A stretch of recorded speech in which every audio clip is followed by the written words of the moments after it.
time to listen to One Nation. We got to unleash the power of the pyramid. This is Mike Sempervive from WrestlingObserver.com. Check me out on Wrestling Observer Live every day. And also check out your boys, Rich and James, on One Nation Radio. Hi, this is Kenny Omega. We're listening to One Nation Radio. Check it out, guys. These guys know what's up. Big Kenny Omega fans, and that's all that counts to me. Goodbye and good night. Bang. Hey, folks. Welcome to this week's edition of One Nation Radio. I'm James Boyd, and hear me. I'm Rich Latta. What's going on, man? Chilling, man. And ready to get it going. Just watched the preseason game with the Fever and the Wings. Fever got their ass whooped on their home court by the Wings. Okay. So I'll be talking about that in the morning. But yeah, besides that, we've got a excellent show ready and a special guest here. Yes. So we are going to cover the Michael Jackson biopic that came out last Friday, and here with us we have Rich's sister, the biggest Michael Jackson fan me or him have ever heard of in existence. What's going on, Red? Hey, what's going on? What's going on to y'all, man? I'm happy to be here. yeah, it's so I've been indoctrinated and basically like been beat over the head with Michael Jackson since I was a young child by my older sister, and I had to find my own love for Michael in my own way. But I just wanted to ask, are you the biggest Michael Jackson fan there is, like that is not like in the family, like, or do you know somebody that you would say, yeah, they got me? Oh no, I know a lot of people that got me. I'm gonna be honest with you. Because I am the biggest Michael Jackson fan to me in our family, but man, being a part of the Michael Jackson community, I'd be like, damn, man, I don't got Michael Jackson underwear. I don't got a Michael Jackson toothbrush, man. I don't got Michael Jackson shower curtain. You know what I mean? So, different levels of fanatics out there. So I'm in a certain category. Yeah. Okay, so I find that hard to believe because there's a person that's been in a Michael Jackson documentary. Oh, how many documentaries? Is it only one? It's been more than one. She shot her own. Oh yeah, the one I made. I was like, talk about that one. Okay, so because I know how much he outclasses me, I know that I can't. People talk about going band for band on something. I know that like I can't go jacket for jacket with her with Michael Jackson. I know she got the jackets right, but I know right now within 5 seconds she can't go glove for glove. No. But you know what though? You want to know what's funny? You want to know what's funny? Not only do I have that glove, I got two of them in a box that I got while I was at Michael Jackson's house. So I'll take that. Oh wow. Okay, so I got this from I think I was in Vegas 2017 or 18. I think it was 17 for and I ended up going to the Cirque du Soleil Michael Jackson thing or whatever. It was crazy. It was great. But I picked this up. I was like, when else? What? I mean, if I'm getting a souvenir from Vegas, it's gonna be this. Yeah. Make sure y'all screen capping this, please. If not, I'm gonna do it. Live post. But yeah, man. So like, I'm gonna have to take this off because this is on my right hand, so I can't control the mouse. So I gotta take. Okay. Do it just for the gag, but for the screenshotters, for the content creators, whatever else, for the community, that's for y'all. Yes. So like, Red does have a pro wrestling connection. You may like be hearing her voice and be like, you know what, that kind of sounds familiar. So, she is the person that is rapping on Red Velvet's theme song and performed at the Hammerstein Ballroom, Stir It Up, in one of, I would say, the best themes in Ring of Honor or AEW. Quickly, can you explain how that all came about? So my bad, y'all. Oh, that's fine. All good. It's all good. They get it. Tell me how the Hammerstein Ballroom performance went, and kind of like how you ended up getting on that song. You is how I got on the song.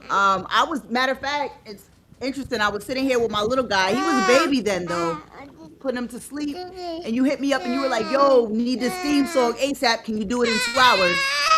So I had him on the lap. I heard the track, wrote it, went over in the corner, got on the mic, did the vocals, and sent it over to you in like 2 hours. And next thing I know, it was on TV, and I was like, "Wow, that's crazy."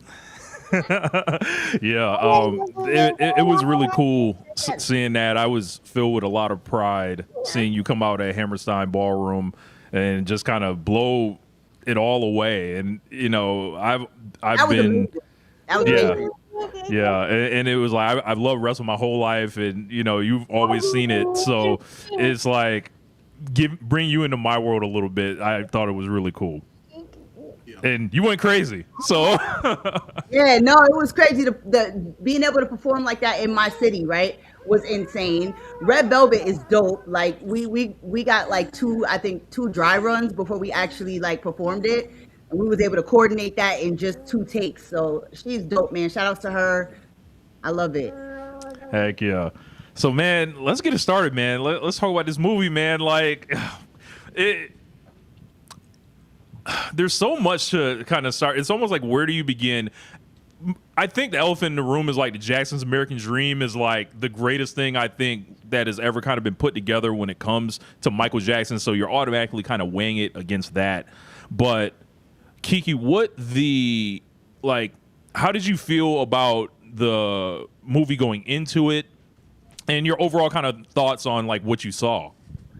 So going into it, like you said, like Jackson's American Dream is like, it's the gold star for Jackson movies. Like when I was little when it came out, the miniseries, I think you were like a tiny baby then.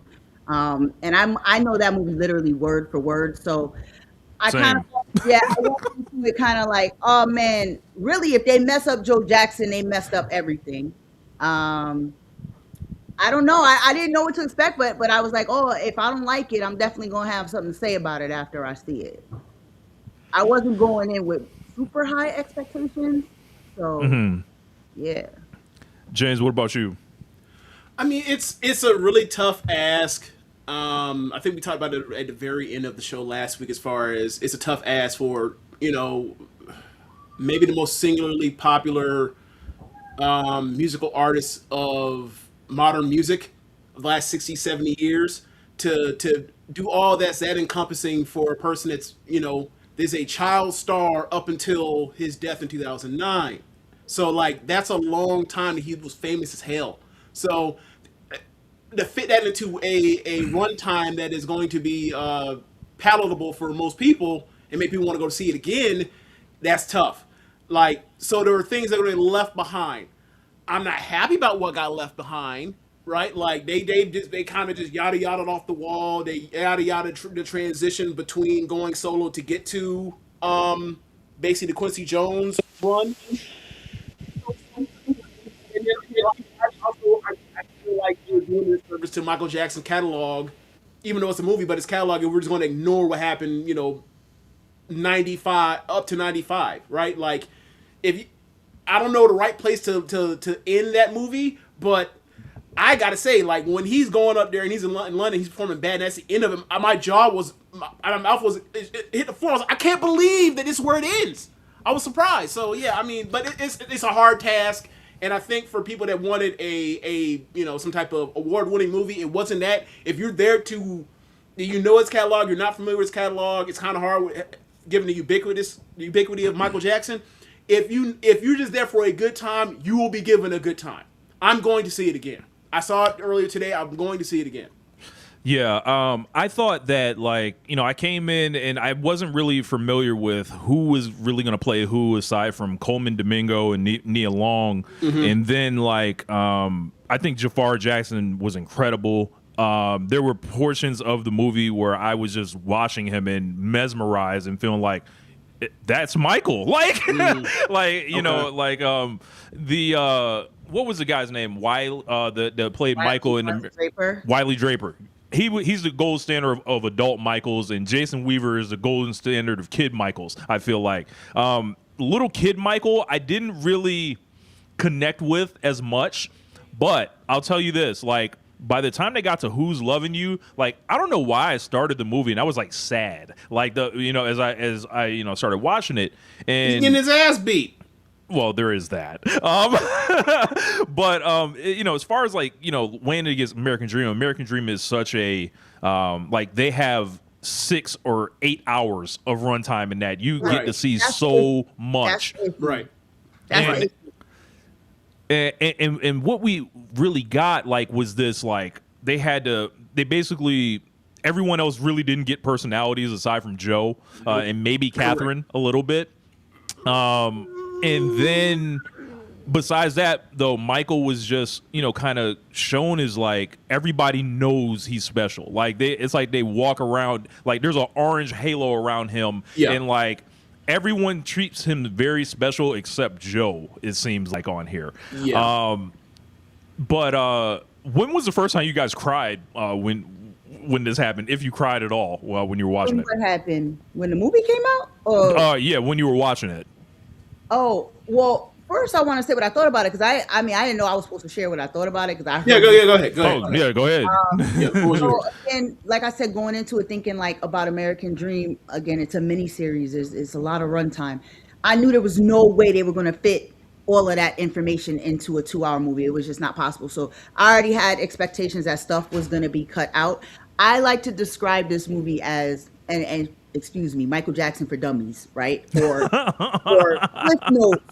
cliff notes of Michael Jackson. Like, remember when you was in school and you read Shakespeare, but you ain't have time to read it, so you read the cliff notes? Yes. That's what this movie is. And you kind of got to accept that, because otherwise we would need to be sitting in a theater for 8 hours, right? Overall, I loved the movie. I thought it was amazing. Jafar Jackson had me bugging out. Thought I was watching Michael Jackson. I think the first time I cried, man, at the opening credits, bro. As soon as the Universal logo came up, I was crying.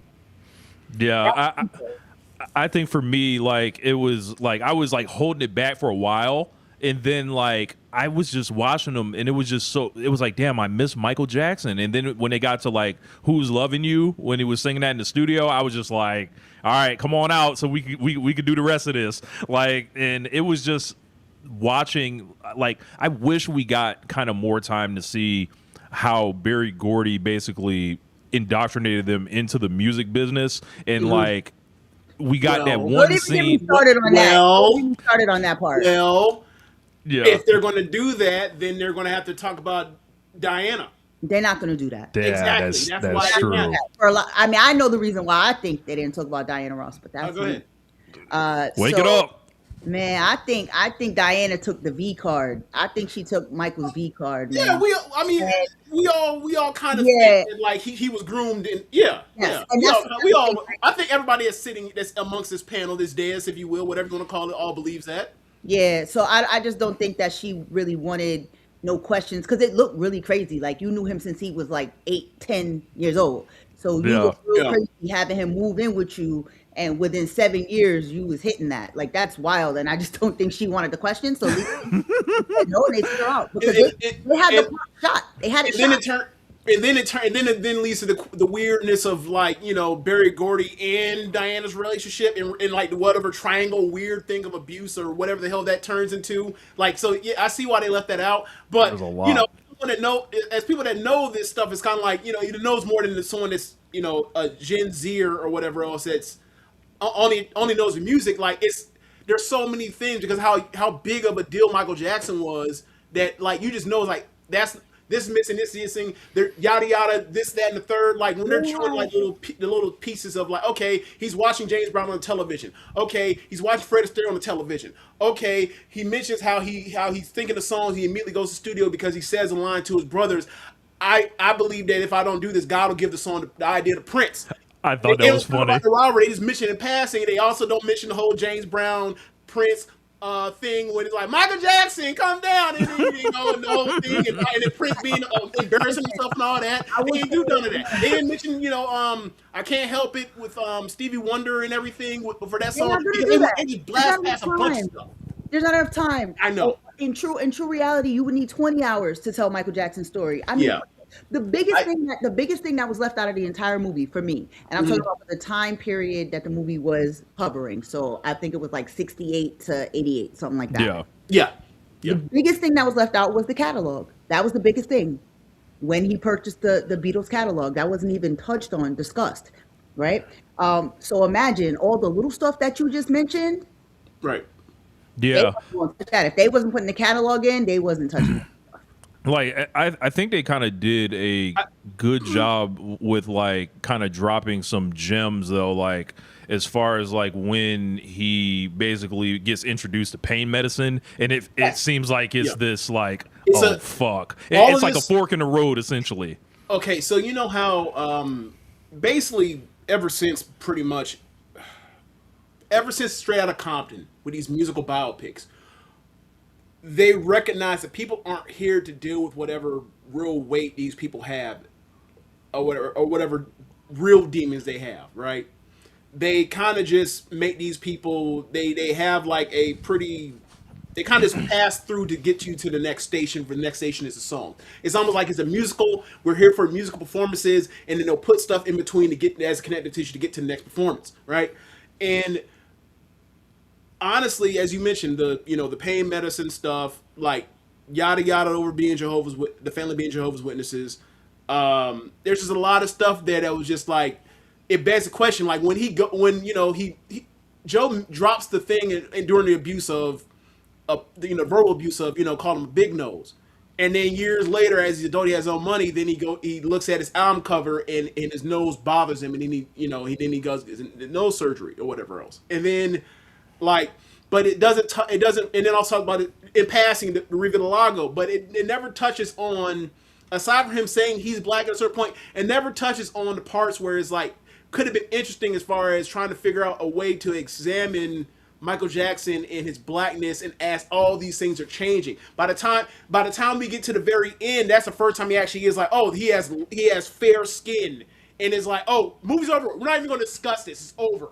Yeah, but see, I gotta say though, again, with all the legal challenges that they had, the third act is a reshoot. Let's start there. The movie I didn't know that. It was supposed to end the way it did, so it's like, how was it supposed to end? It was supposed to end around the allegation time. All of that stuff was shot. What year is that? 90 what? 93? I think the movie was really going to end at 95. But because it was something in the contract back from 93 that they found some kind of clause, that particular person who made the allegations couldn't be dramatized. So they had to go back and reshoot the third act of the movie. So while it feels a little hollow. Is that why they left?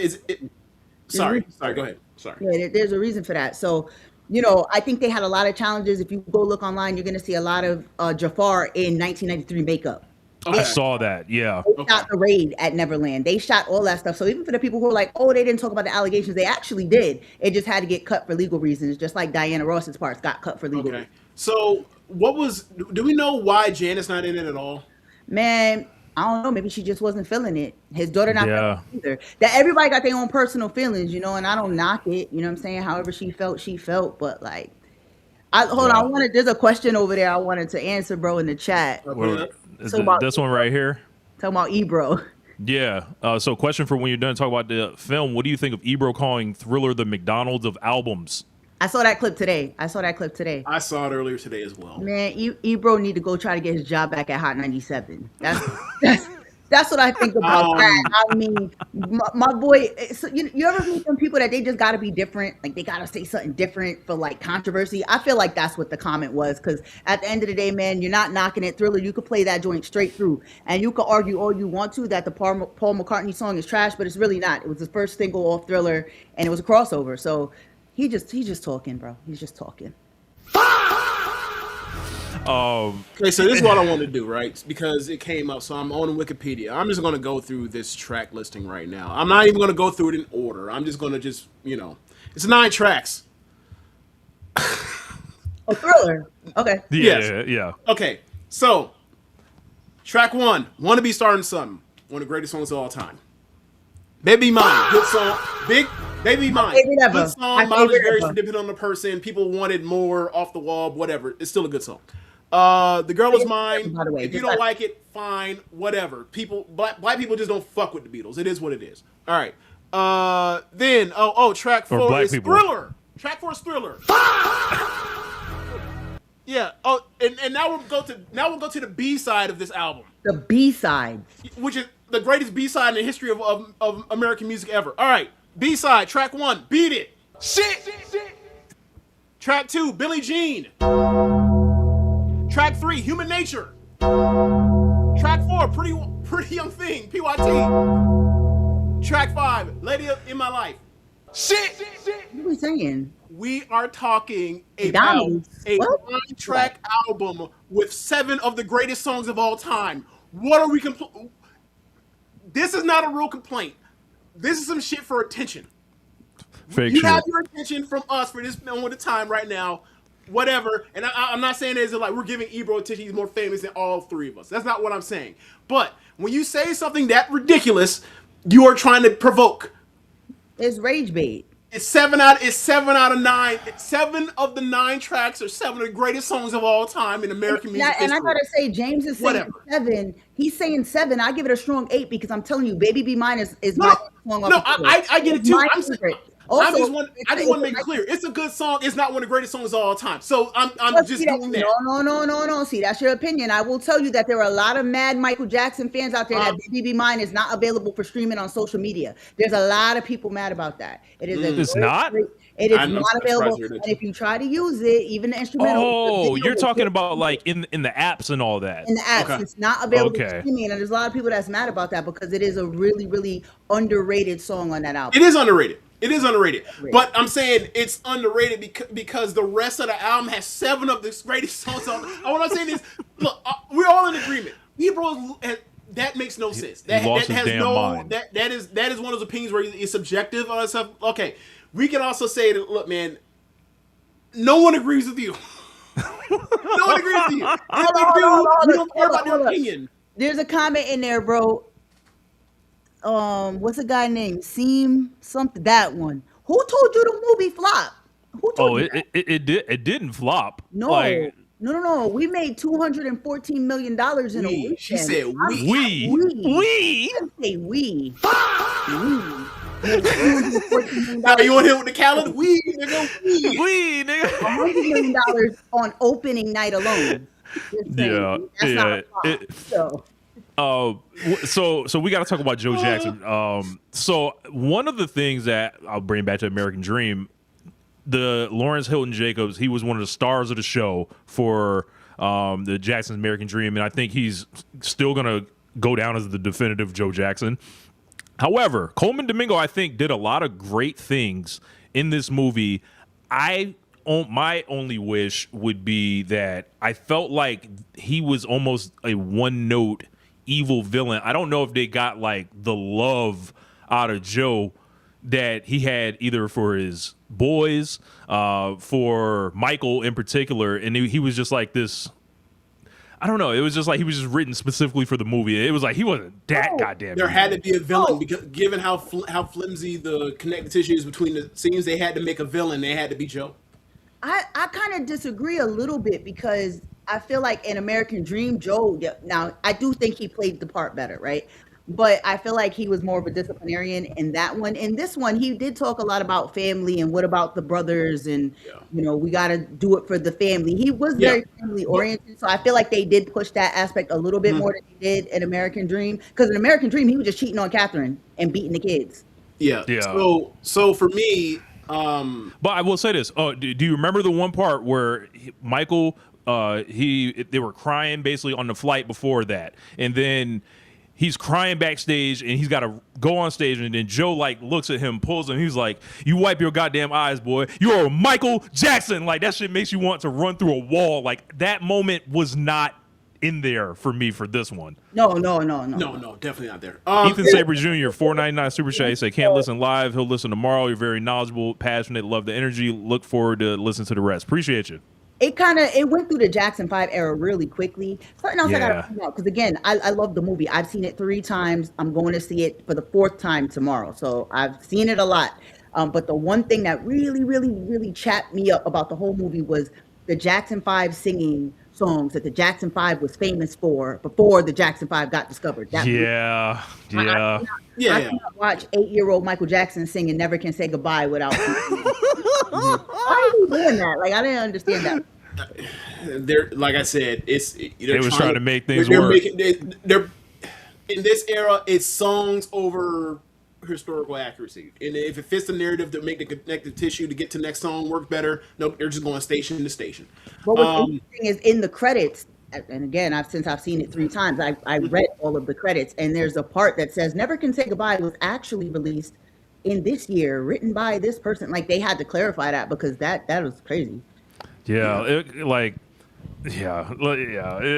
a lot, but it's going to do that. Overall, what I will say, and like we were talking before we started tonight, you know, at the end of the day, you're going to have an excellent time when you go see this movie. It's going to make you feel good. You're going to laugh. You're going to cry. When you see Bubbles, you're going to laugh. Like it's just, it's a really feel good film. And while there are lots of things that are missing, overall, Jafar's performance carries the entire film for me, and I loved it. James, what did you think about Joe and then Jafar? Okay, so as far as Joe, like Colin Domingo, like he's one of the best actors we have. And I didn't come across him, like the world came across him basically around the same time with, you know, the character he plays in Euphoria. He's great. And, you know, he's about to be in a bunch of stuff. But neither here nor there. I thought his performance was good.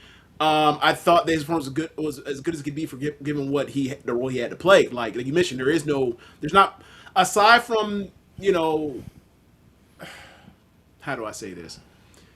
He's the bully.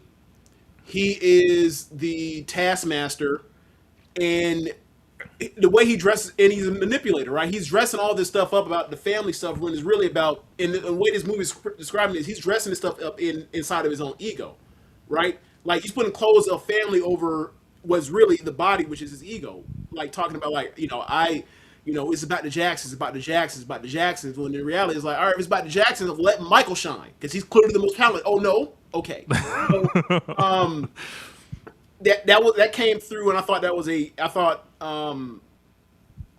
as a person watching that, given Joe's age, just seeing the generational stuff of, you know, they from Gary, Indiana, right? And to see like that era of 50s and 60s fatherhood and being, you know, whatever part of the migration pattern, like, yeah, like they are hard. They don't know how to love. They weren't raised. I don't learn how to love in the ways that compared to now, especially now, given how we raising kids a little bit further.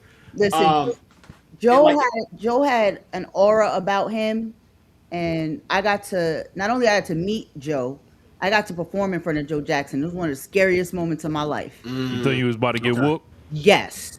So when we made eye contact for the first time, and I was at this little bar in Jersey, we were gonna perform for him, but I had no idea he was gonna be there early. We walk into the spot. It's just me, my three friends, and him. And me and him make eye contact. He does not break eye contact. He walks across the room and staring at me. What's your name?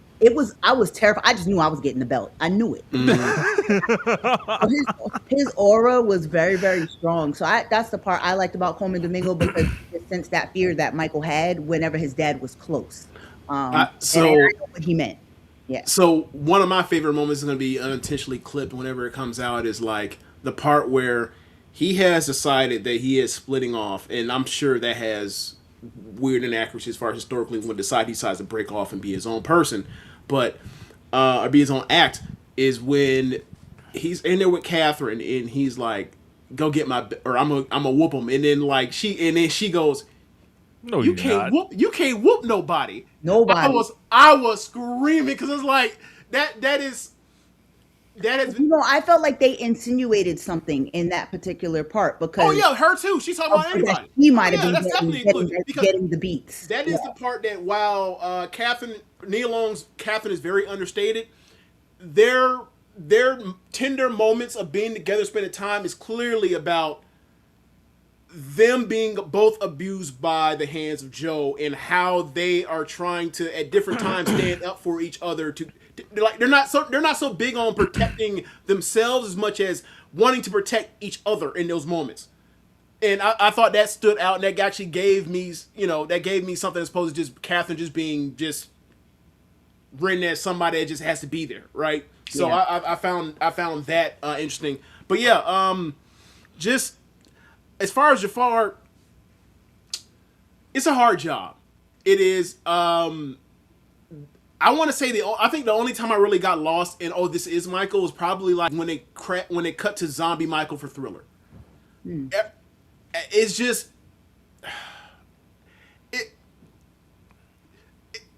I can't get a like. He has the voice, he has the stuff. I mean, I'm not knocking him. I think he did a good job, but it's not the same thing as getting lost as when I think of like people getting lost. Like when Denzel Washington's brown skin ass like comes out of that sink with red hair, and they're playing Sam Cooke.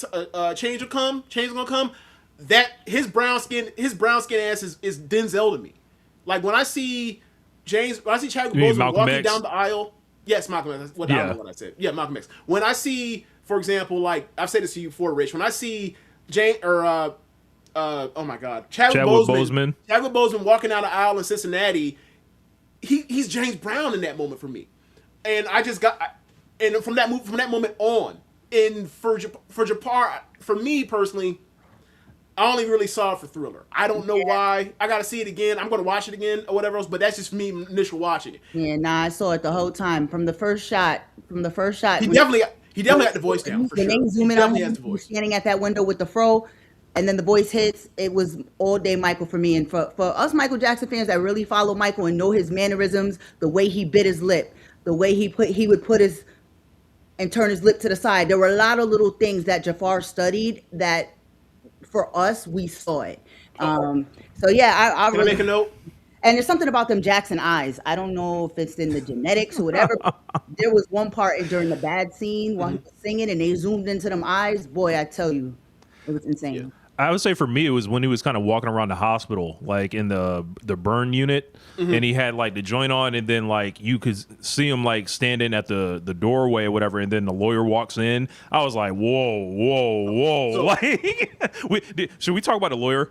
Well, there's an interesting note about the lawyer, right? So the lawyer, the actor that plays his name is Miles Teller. He was in one of the better movies, one of the best movies of the 2010s called Whiplash, right? And it's a movie about a drummer that is that's in a jazz band in college, and the dude's a taskmaster and he's abused. Yes, I saw that. Right, like so it's interesting that he got that. I don't know if that's intentional or not, but like he's a lawyer there, and he's getting this role about this subject matter, which is a prodigious all-time talent that like was that pressure turned him into a diamond, you know, and he's still dealing with that psychological warfare from his abuser in the same way that like Miles Teller was in Whiplash. I thought it was interesting choice. But what do you have to say about the lawyer? I forgot his name. The lawyer. There was some John Breaker. There was some criticism for Breaker. Like, I guess I think he became like part of Michael Jackson's estate again just before he died. He is the estate, yeah. And he is the estate now. And like people were kind of upset he wrote himself into the movie in such a major way. Did you guys like have like an issue with that? Like I didn't. Well, no, so kind of. No, I don't. I mean, it is what it is, right? Michael made a will a long time ago when John Branca was still his attorney. In between that time, they had like a break, a split, and they weren't really on speaking terms. But when Michael passed, that was the last thing in the will was that John Branca was gonna be ahead of the estate. But at the same time, John Branca did really help him do those deals with the catalog, with getting Billie Jean played on MTV. Those were things that John Branca did. John Branca really is a huge part of his story. Some fans aren't happy with it. It's not a huge deal to me. Yeah. What about Bill Bray, like the security guy? Real quick. No, go ahead. The one thing that I found interesting was like Branca, like. Everything just laid out. I still kept noticing, like, wait a second, he has more lines and moments with Michael in reality to say more things or get across his humanity than like interaction than like Quincy Jones or Barry Gordy. I was like, really? By the time I got to the end of it, I was like, really? Okay, all right, fine. I mean, again, I think a lot of that stuff has to do with like realities or something, because even like, did anybody know Gladys Knight was in the movie? Did y'all know that? Yeah. Opening having a lot of people didn't realize. Gladys Knight's want to introduce him. Introducing the Jackson 5 on stage. Yeah, a lot of people, you don't know that. I only knew because I knew the song. Right, you know, but some people don't even know that. So it's like there was a lot of stuff that they didn't. Again, the movie is called Michael. That's what Michael, nigga, like everybody else is a side character, like a CPU. Like it's like. Yeah, I mean, I will say this: like those three names I mentioned, the lawyer. Quincy and Barry Gordy, they all got more time. They all got like more talk time than the brothers. All of them. Oh, yeah, the brothers got nothing. But the dude who played Marlon, bro, he looked like Marlon. That was crazy. If you go peep it when you see it again, watch the dude who plays Marlon. I was like, yo, that's spot on right there. The Bill Bray character, when he's introduced like to Michael as a kid, and I actually ended up looking this guy up, and Michael apparently took care of this guy his whole life up until he died and everything like that. Did you have like much background? Did you like know about Bill Bray a lot, Kiki? I did. I mean, he was always in the background with the little hat. Like, if you could look through a lot of old school Michael Jackson pictures from the 80s, Bill is always somewhere in the background. So I wasn't surprised that Bill was part of the film. That guy looks just like him that played him. I was like, what the hell is this? But I'm looking at images. Yes, he does. Yeah. So like the movie kind down of to wraps, the hat too. Yeah. The movie kind of wraps up like in this montage kind of performance with Jackson, the Jackson Victory Tour, into Dodger Stadium and all that. Can you tell us like about the drama of the Victory Tour, real quick, like kind of in the best kind of condensed way you can? So I would say that the Victory Tour, and I'm saying this with love, like Michael said, with love, started his spiral. And had it not been for that Victory Tour, we might be telling a different Michael Jackson story. That Victory in a good way. Yeah, I don't know what way, but it would have been a different thing because of that Pepsi commercial was wrapped into that Victory Tour. Right. That's how we got to where we are today. But ultimately, the drama with the Victory Tour, there was a lot of ticket scamming going on. They didn't really touch on that with Don King, but Don King was a scammer, and him and Joe had a whole ticket scam where they were scamming fans. Michael Jackson didn't like that, so he fixed that with the fans, got people tickets. But that was when he decided, like, yo, it's over. That's it. I'm going to surprise them tonight and during this last show, and I'm going to let them know this is it. We're not towing no more. That's it. Solo dolo. Joe was mad about that, boy. I think my favorite part of the movie is like Joe's trying to get a hold of him, and she's just like, is treats him like a cone, like doing an athletic drill. Just get by like it just like flat up, move, nigga, I'm out of here. But you know what's really sad though? You know what's really sad? Like, it's dramatized for the movie, but like this was his real life. You know what I'm saying? And after that moment, he was inaccessible to everybody. He was inaccessible to Joe, to his family. I think the only one who really had that access was Catherine. But like, you had to get an appointment to see him. He had screening calls. Oh, Joe, nah, I don't want to talk to him. And that's really sad that he had to put that amount of distance between him and his family, either out of fear or out of the fact of like, yo, they're leeching on me too much. Also, it's a bit of column A and B. Also, like, there's a part with Joe when he basically lays out like nobody's gonna understand you, like you want to leave this family unit, and I think that was telling. That was after Off the Wall and going into Thriller. Yeah. That was the realest line Joe had in the whole movie, because out of all the things that his character did say, that one is ultimately what happened. Michael had a lot of yes people around him, again, to his demise. Mm-hmm. Yeah. I mean, it's definitely that part of, he's the what do you call it? Arrested Development, the Neverland, the Peter Pan thing of like, you haven't grown up. How do you think you're going to survive in the real world with all this goddamn money? But whatever. It's still it's definitely a point. It's like, yeah, he's not ready to leave the nest yet. And then I would have liked to have seen, because there's allusions to it when him throughout the book of when he's with Bubbles multiple times with the Peter Pan book, and it's like Neverland. They keep hitting on Neverland. It's like, I would like to see him eventually get to the Neverland Ranch, but they left that out. They cut it out. They did it. Yeah. But they cut it out. Yeah. So. Yeah, it all kind of like culminates in the bad tour. By this time, you can see the hairstyle is changing. You can see the skin is a little lighter.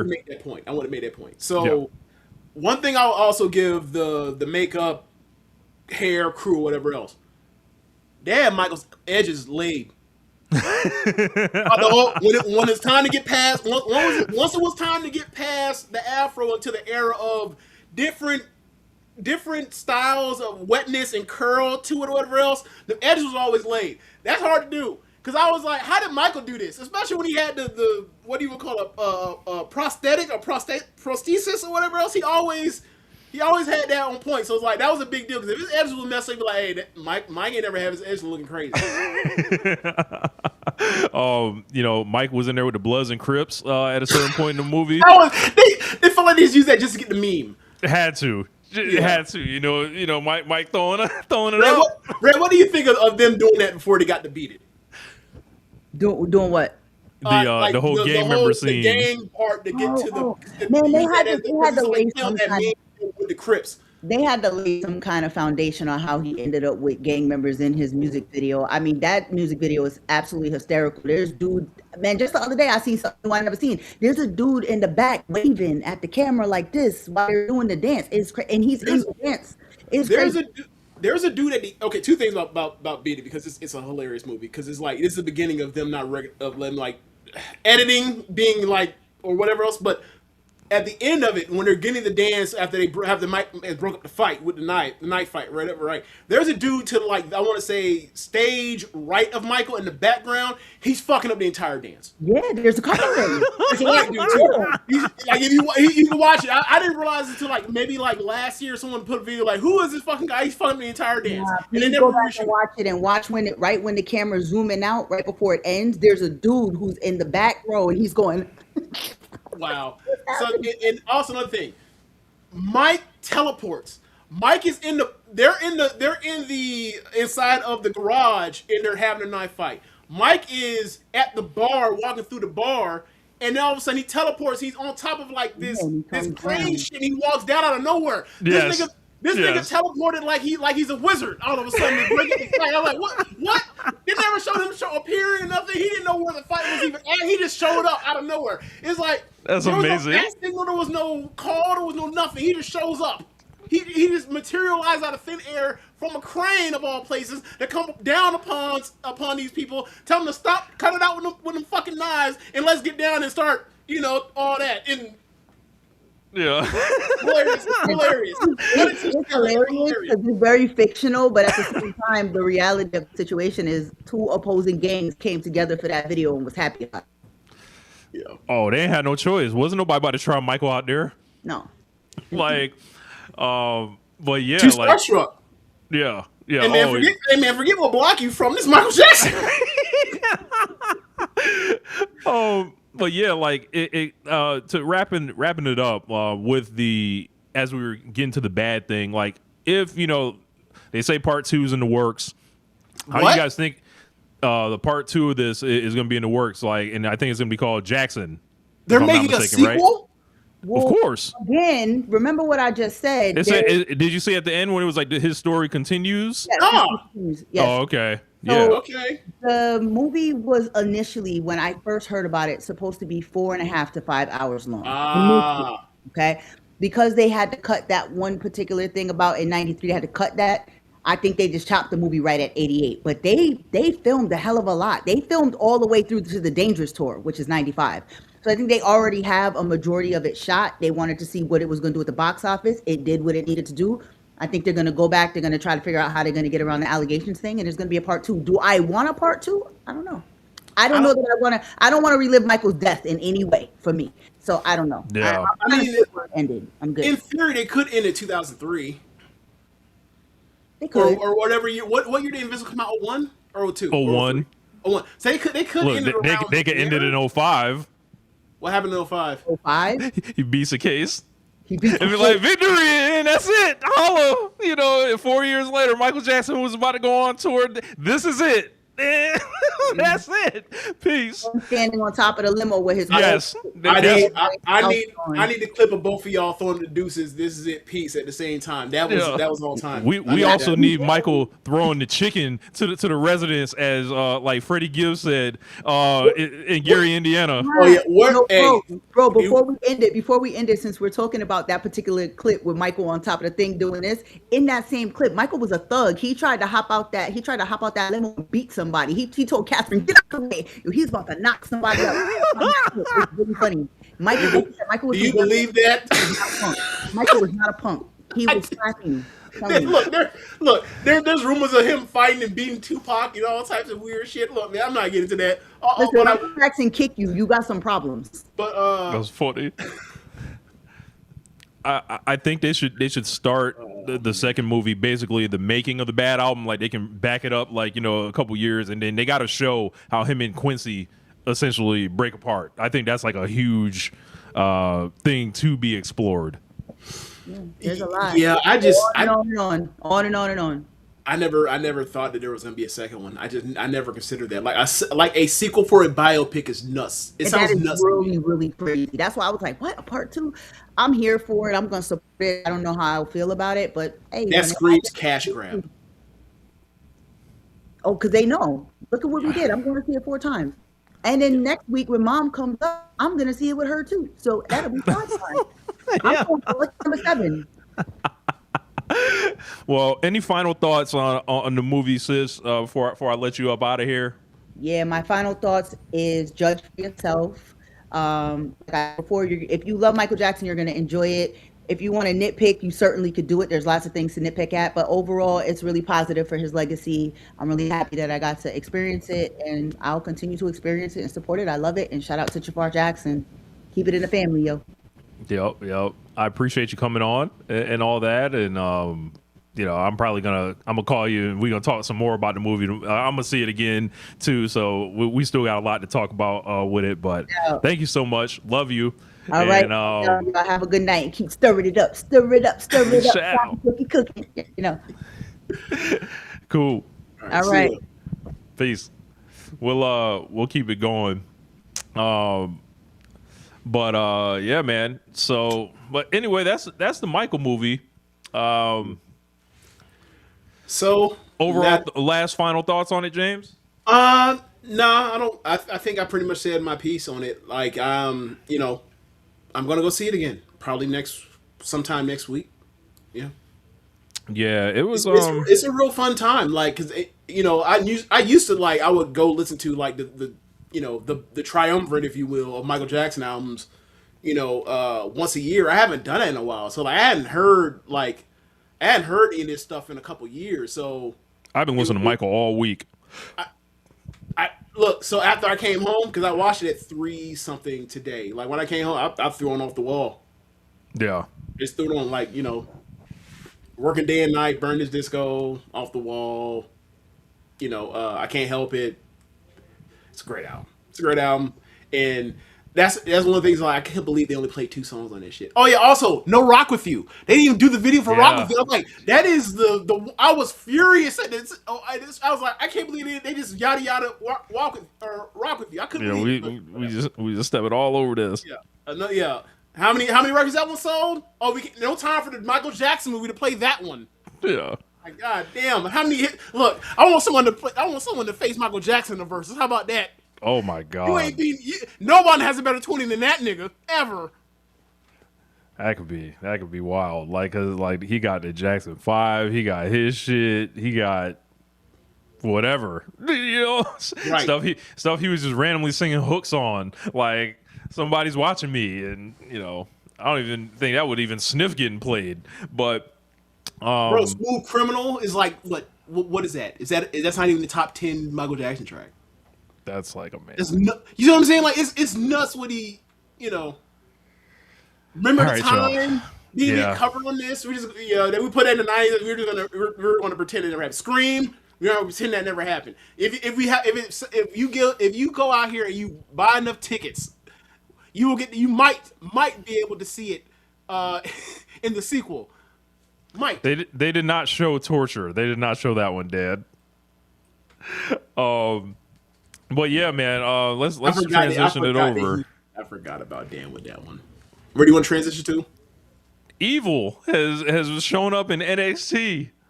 Yeah. The former IWGP Heavyweight Champion Evil Watanabe has decided to bring his awful form of pro wrestling to possibly the worst pro wrestling environment currently going right now, outside of Gato Move. Like, I don't watch as much wrestling around the world as I used to, so I can't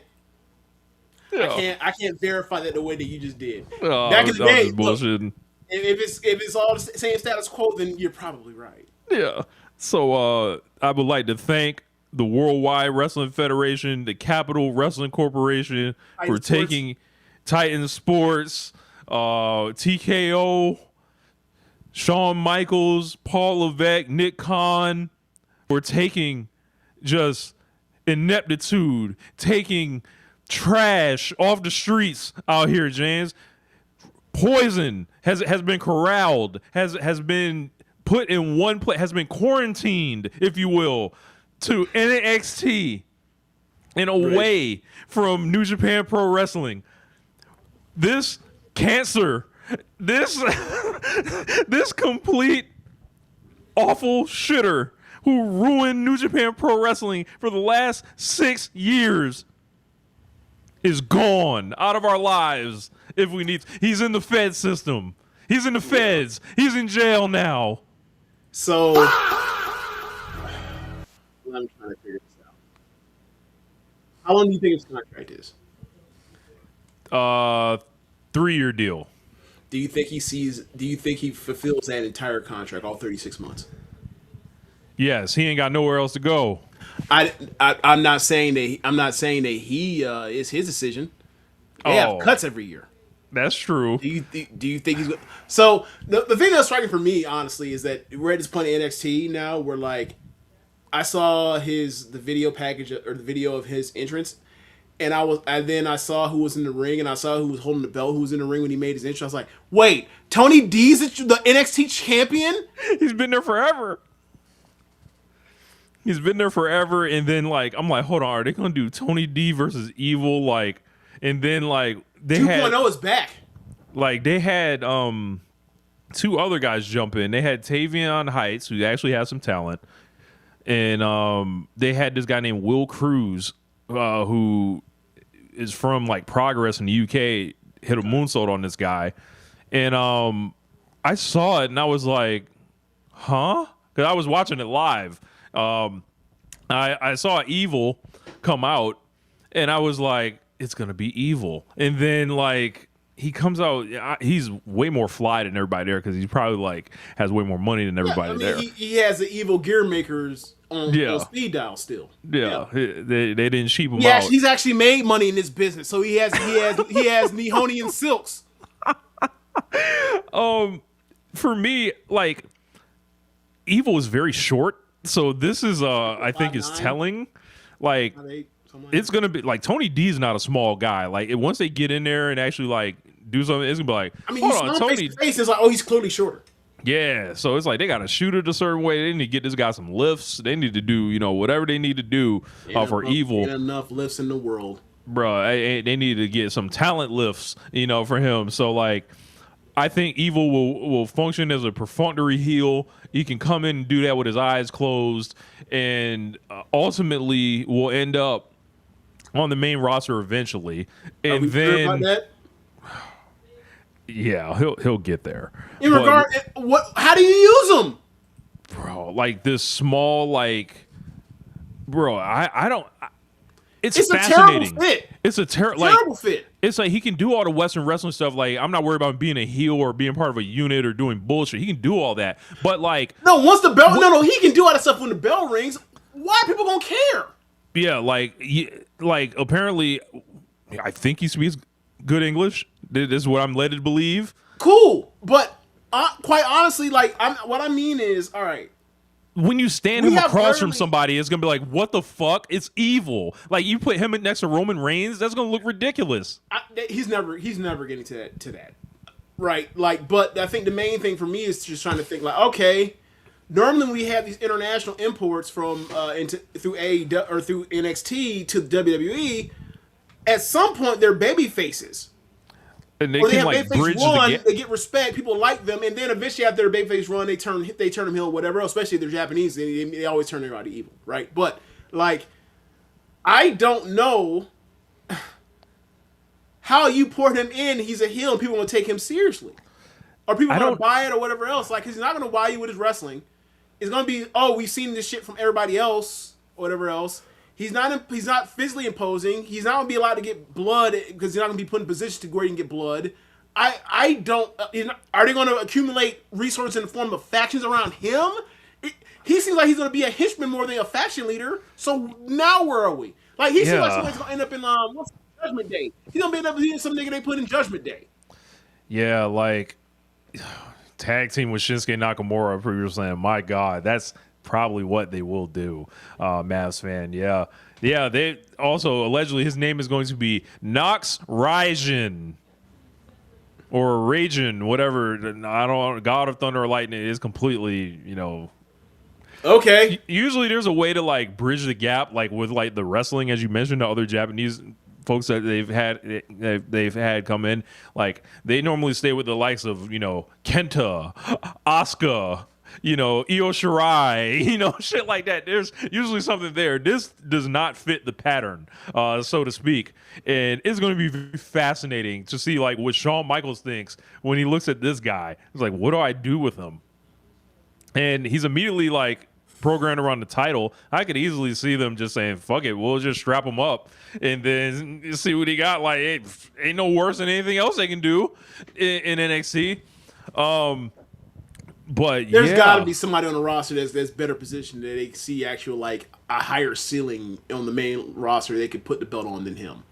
And maybe he's this person they put the belt on as a heel so they could get it to that person. But like, it's a downtime, it's a reload period. Look, this is how New Japan got themselves fucked up. It was a downtime. They was trying some shit after, because they just had an exodus in NXT of like Javon Evans, Oba Femi, Ricky Starks, all of them is out of there, right? Starks on the main roster? I didn't know that. Okay. I think he's getting called up either last Friday or this Friday. I know Mariah May is on the way up, apparently. Yep. Yeah. So like, Evil is a guy he has credibility. Yeah, good for them. Good for them. Yeah. Maybe. But yeah. Press. Never know how TKO gets down. Boy. But you're on the main roster, you will still be making blank. Yeah, I can't. I'm not allowed. I'm not at liberty to discuss what these NXT deals sound like. But yeah. Yeah. I just think with Evil, it's like he'll probably walk into a landscape, like I said, not a lot of competition. It has some name value. They strap him up. It would almost be like they did what and try to make everybody pay attention through that. But nobody's tuning in to see Evil on US TV. Look, Tony Khan knew this. This is not Tetsuya Naito. This is not Kenny Omega. This is not Hiroshi Tanahashi. This is not Kazuchika Okada. This is not Kota Ibushi. Evil has zero name value in the U.S., bro. None. Like, he means nothing. Yeah, so like it's amazing they're gonna just rename him in NXT. It's like, nah, bro, you can't even be named Evil. Like, it's, right? Like, I don't know, man. It's interesting how that's all gonna play out, and I didn't hear anybody angry about this one, James. Usually when wrestlers from New Japan Pro Wrestling sign with American wrestling companies, there's all types of outrage and all types of bellyaching and crying. I seem to I don't know, John. I think I missed this. Yeah, I mean, I didn't see it either, and I think that's interesting considering that a lot of the same people that would complain about AEW, WWE taking talent and destabilizing New Japan Pro Wrestling or destabilizing Japanese pro wrestling in general. Like, they would complain, and they would also, a lot of them would have the back of Evil and saying, like, that's a good wrestler. That's a good wrestler. And then when he left after the Aaron Wolf match at Wrestle Kingdom, they were like, or when he left on that highlight anyway, they were like, see, we told y'all this whole time. I don't see the people saying they sad that he gone. Shit. I don't see it. And look, there would have been some kind of like semi-viral Evil defense tweets. I would have thought I would have seen. I can't recall any.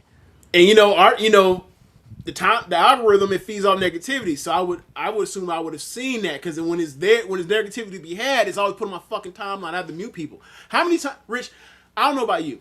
How many times have you had to see some outrageous tweet? You're like, wait, what? And then you click on the location. You're like, oh, they're from Africa, and they're like their account's less than like 3 years old.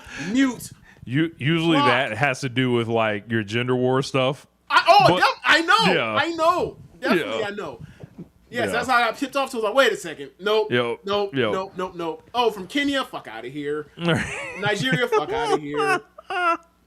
2000. Oh, your account is from 2024, and you've had 5 name changes? Fuck out of here. Get out of here. Shit. Spare me your bioessentialism. Spare me. It's nonsense. Evil Watanabe. I'm sorry, gender essentialism. Sorry. A garbage pro wrestler sent to be in the warehouse Just hilarious, dog. I remember I went on Keeping It Strong style. I don't even know if I've been on since. If I'm not, if you know, you've had that been on. You talking about like when they maybe. first made him champion? Yeah, when they first made him champion, and I told everybody. 2020. I know. There's no way you haven't been on in 6 years or almost 6 years. Yeah, I don't know. I've been on more recent. I was on like the 2021 or 22 G1. Yeah, I had to check the archives, but man, I went on there. I had a performance for the ages, burying evil under the sun and telling people exactly how it would go. Mm-hmm. I would challenge them to people to go back and listen to that episode and then think about what you got in the 6 years since that episode and see if I actually overreacted or not. Like, yeah. I don't think I did. I have not listened to this episode in a while. That's actually going to be on the list tomorrow morning. I will listen to it, and I will say, hey, were we right? I mean, I wasn't the only one burying them. Are you using this for our LPW segment, perhaps? That might be funny.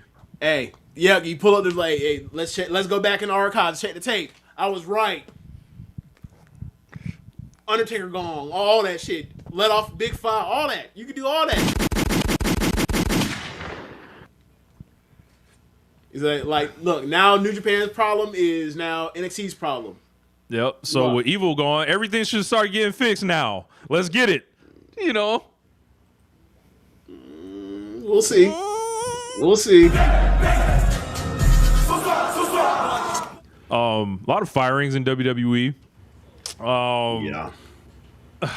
I had some posts really take off in the light of this, where I was burying Aleister Black for being fired. Yeah. I have, I believe, the entire list right here, James. If you want to give your thoughts on them, I will actually message you this. Yeah. List. So my initial list is like as the releases came, I saw as the releases came sounds crazy. As the cuts showed up upon my screen, I was at first, Sean Ross Sapp and Fightful, they're giving out the names, and I'm like, okay, these are low level, new wrestlers, people that are new to the game, and then all of a sudden the top of the card, or sorry, the higher in higher positions start showing up. It's like, oh wow, they're really. At first, I'm thinking, oh, they're just trimming fat at people that no one's really gonna make much of a fuss about it. And then later came and it was like, oh, nah, they're gonna piss people off. And so I guess we'll get to it now. Rich, where do you want to start? It's I guess we should probably let's start with Kyrie first, because apparently a We Want Kyrie movement has started to try, like they have tried to get this weekly going. It's in part because she was literally the connective tissue between Io and Asuka's pay-per-view match that's coming up in the next pay-per-view, and then it was supposed to be at WrestleMania, but they delayed it, and now she's gone. And it's like, well, for the company that's telling fucking stories, why would you leave out this big part of this story? So while they're doing that, they want Kyrie because what the fuck? And also, I think most people that have been around knows that Kyrie has been completely underutilized given her talent level. This is a woman that is one of the best babyfaces I've ever seen. And they squandered it. They squandered it. Twice. Yeah.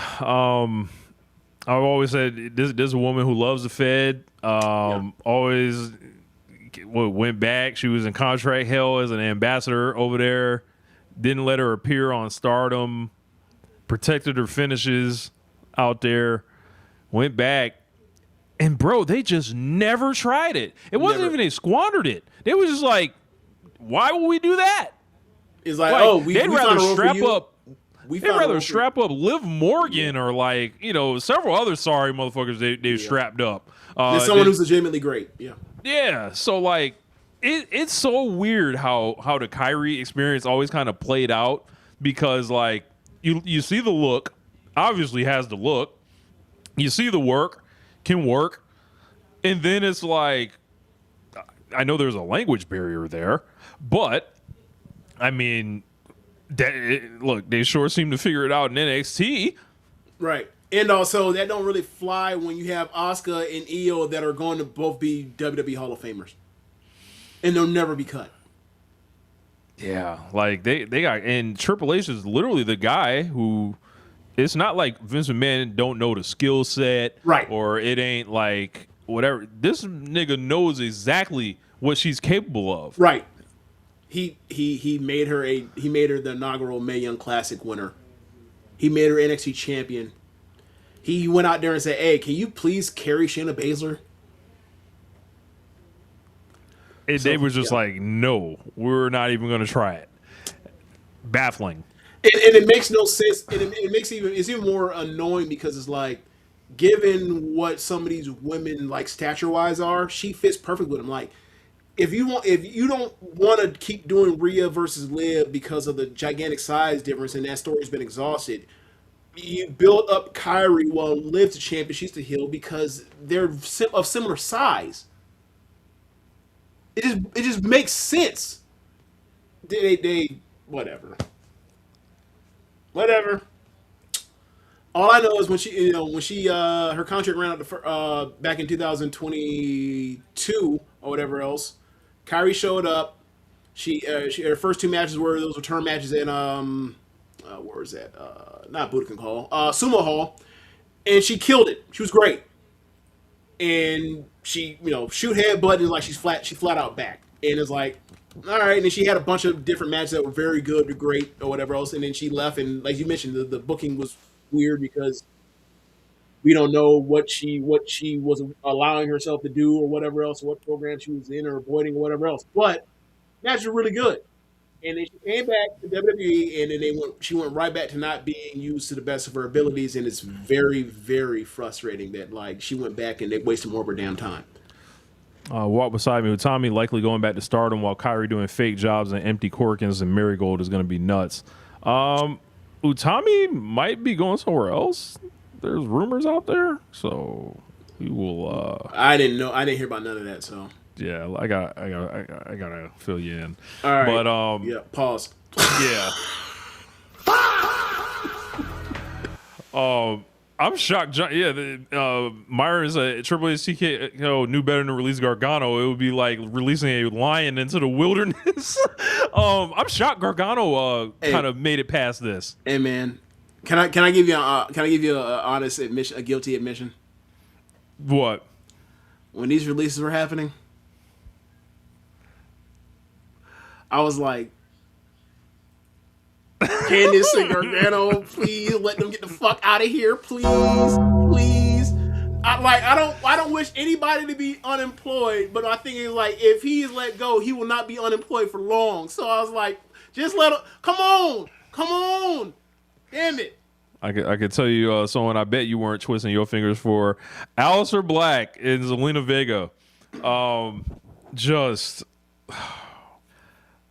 We've done the Aleister Black tales on this show over the years. A good wrestler that is very frustrating because of him not wanting to do business. Again, he ultimately wanted, like you mentioned with Kyrie, some people just love the Fed, as you say.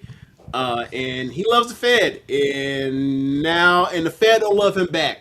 So there you go. And it's a guy. And I've asked around, with different stuff with this guy, and it's just like a guy that has a very narrow vision of what he wants to do in pro wrestling, not really bendable to working with others and like find that, well, this is a team sport. Like if you don't want to play, your ass gonna be home eventually on the couch. Mm-hmm. You kind of screwed it up in AEW. After you started off fine, seemingly started off great, and then it just turned into nonsense. And then I think for me, and I've always been a fan of his, but like the part where I was like, all right, y'all got it, was like the beginning of Collision, and like the whole part where they're setting up House of Black versus Andrade's babyface, and then like it just kept getting moved aside, and it never got fulfilled after Andrade went through 2/3 of the faction to get to Malachi Black, and then it never be happened. I was like, all right, whatever happens from here is whatever happens from here. And he had like he continued to have good matches or whatever else, but the thing is like you can't book him. There's nothing to do except for put him in tags where he doesn't eat the pin, or you put him in fucking cage matches where there's no pinfall. Escape the cage. Yeah. And on top of that, never really accomplishes much when he goes back to WWE. It all kind of just culminates in nothing. I don't know, man. He's gotta figure out whether he wants to do pro wrestling for real, like as far as like learning how to collaborate and also not be so weird. I've spoken to multiple wrestlers about this guy, and it's just like there was one guy I spoke to. He was like, if the guy wasn't so weird, I think people would be like more likely to put his stuff over. And it's just like an interpersonal thing, and it looks like he doesn't like he saw all these guys that were coming up after him as far as, in the UK scene. He was the guy that was, think about it, he was the guy that was ahead of all of them. Mm-hmm. Like, Pac, is younger. Walter is coming up behind him. Pete Dunne, Tyler Bate. These are all guys that ended up Osprey surpassing him, Sabre surpassing him, and it was like he was prodigious, but then never really had that next gear to really adapt to what was getting over with fans, and then the very limited character and type of wrestler he wanted to be. Like, everyone just had to cower in fear of Aleister Black, it seems like, and not everybody, it doesn't tend to work with everybody. And if you're making those kind of demands, you better be that damn box office. You better be that damn great to have to do that. And nah. Right. And it was like, it's also funny because like, much like Kyrie, the person that has the book right now is the person that figured it out on a lower level, but now on a bigger level with already established track record of knowing what works with this person. For whatever reason, put their hands up and didn't even try. Zelina Vega, this is somebody that I think thinks way more. Also, just like, there's a weird thing with her and Mercedes apparently for years that it's old country beef that I don't know what it's about, but I've known for years that they don't like each other. Yeah, the stand's been clocking the T, as they say. I felt so weird saying that, but I just had to let it off. Pause. But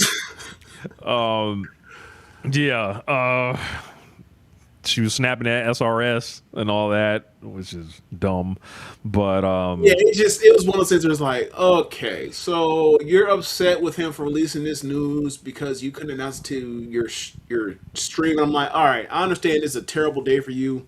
Not only was it a terrible day for you, it was also a terrible day for Black as well.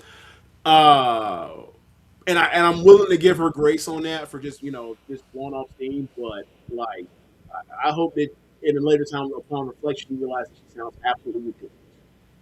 Yeah, that there is no genre of entertainment, sports, legitimate or predetermined, where someone gets let go from a job where they are a talent, and it's supposed to be held on by the newsbreakers.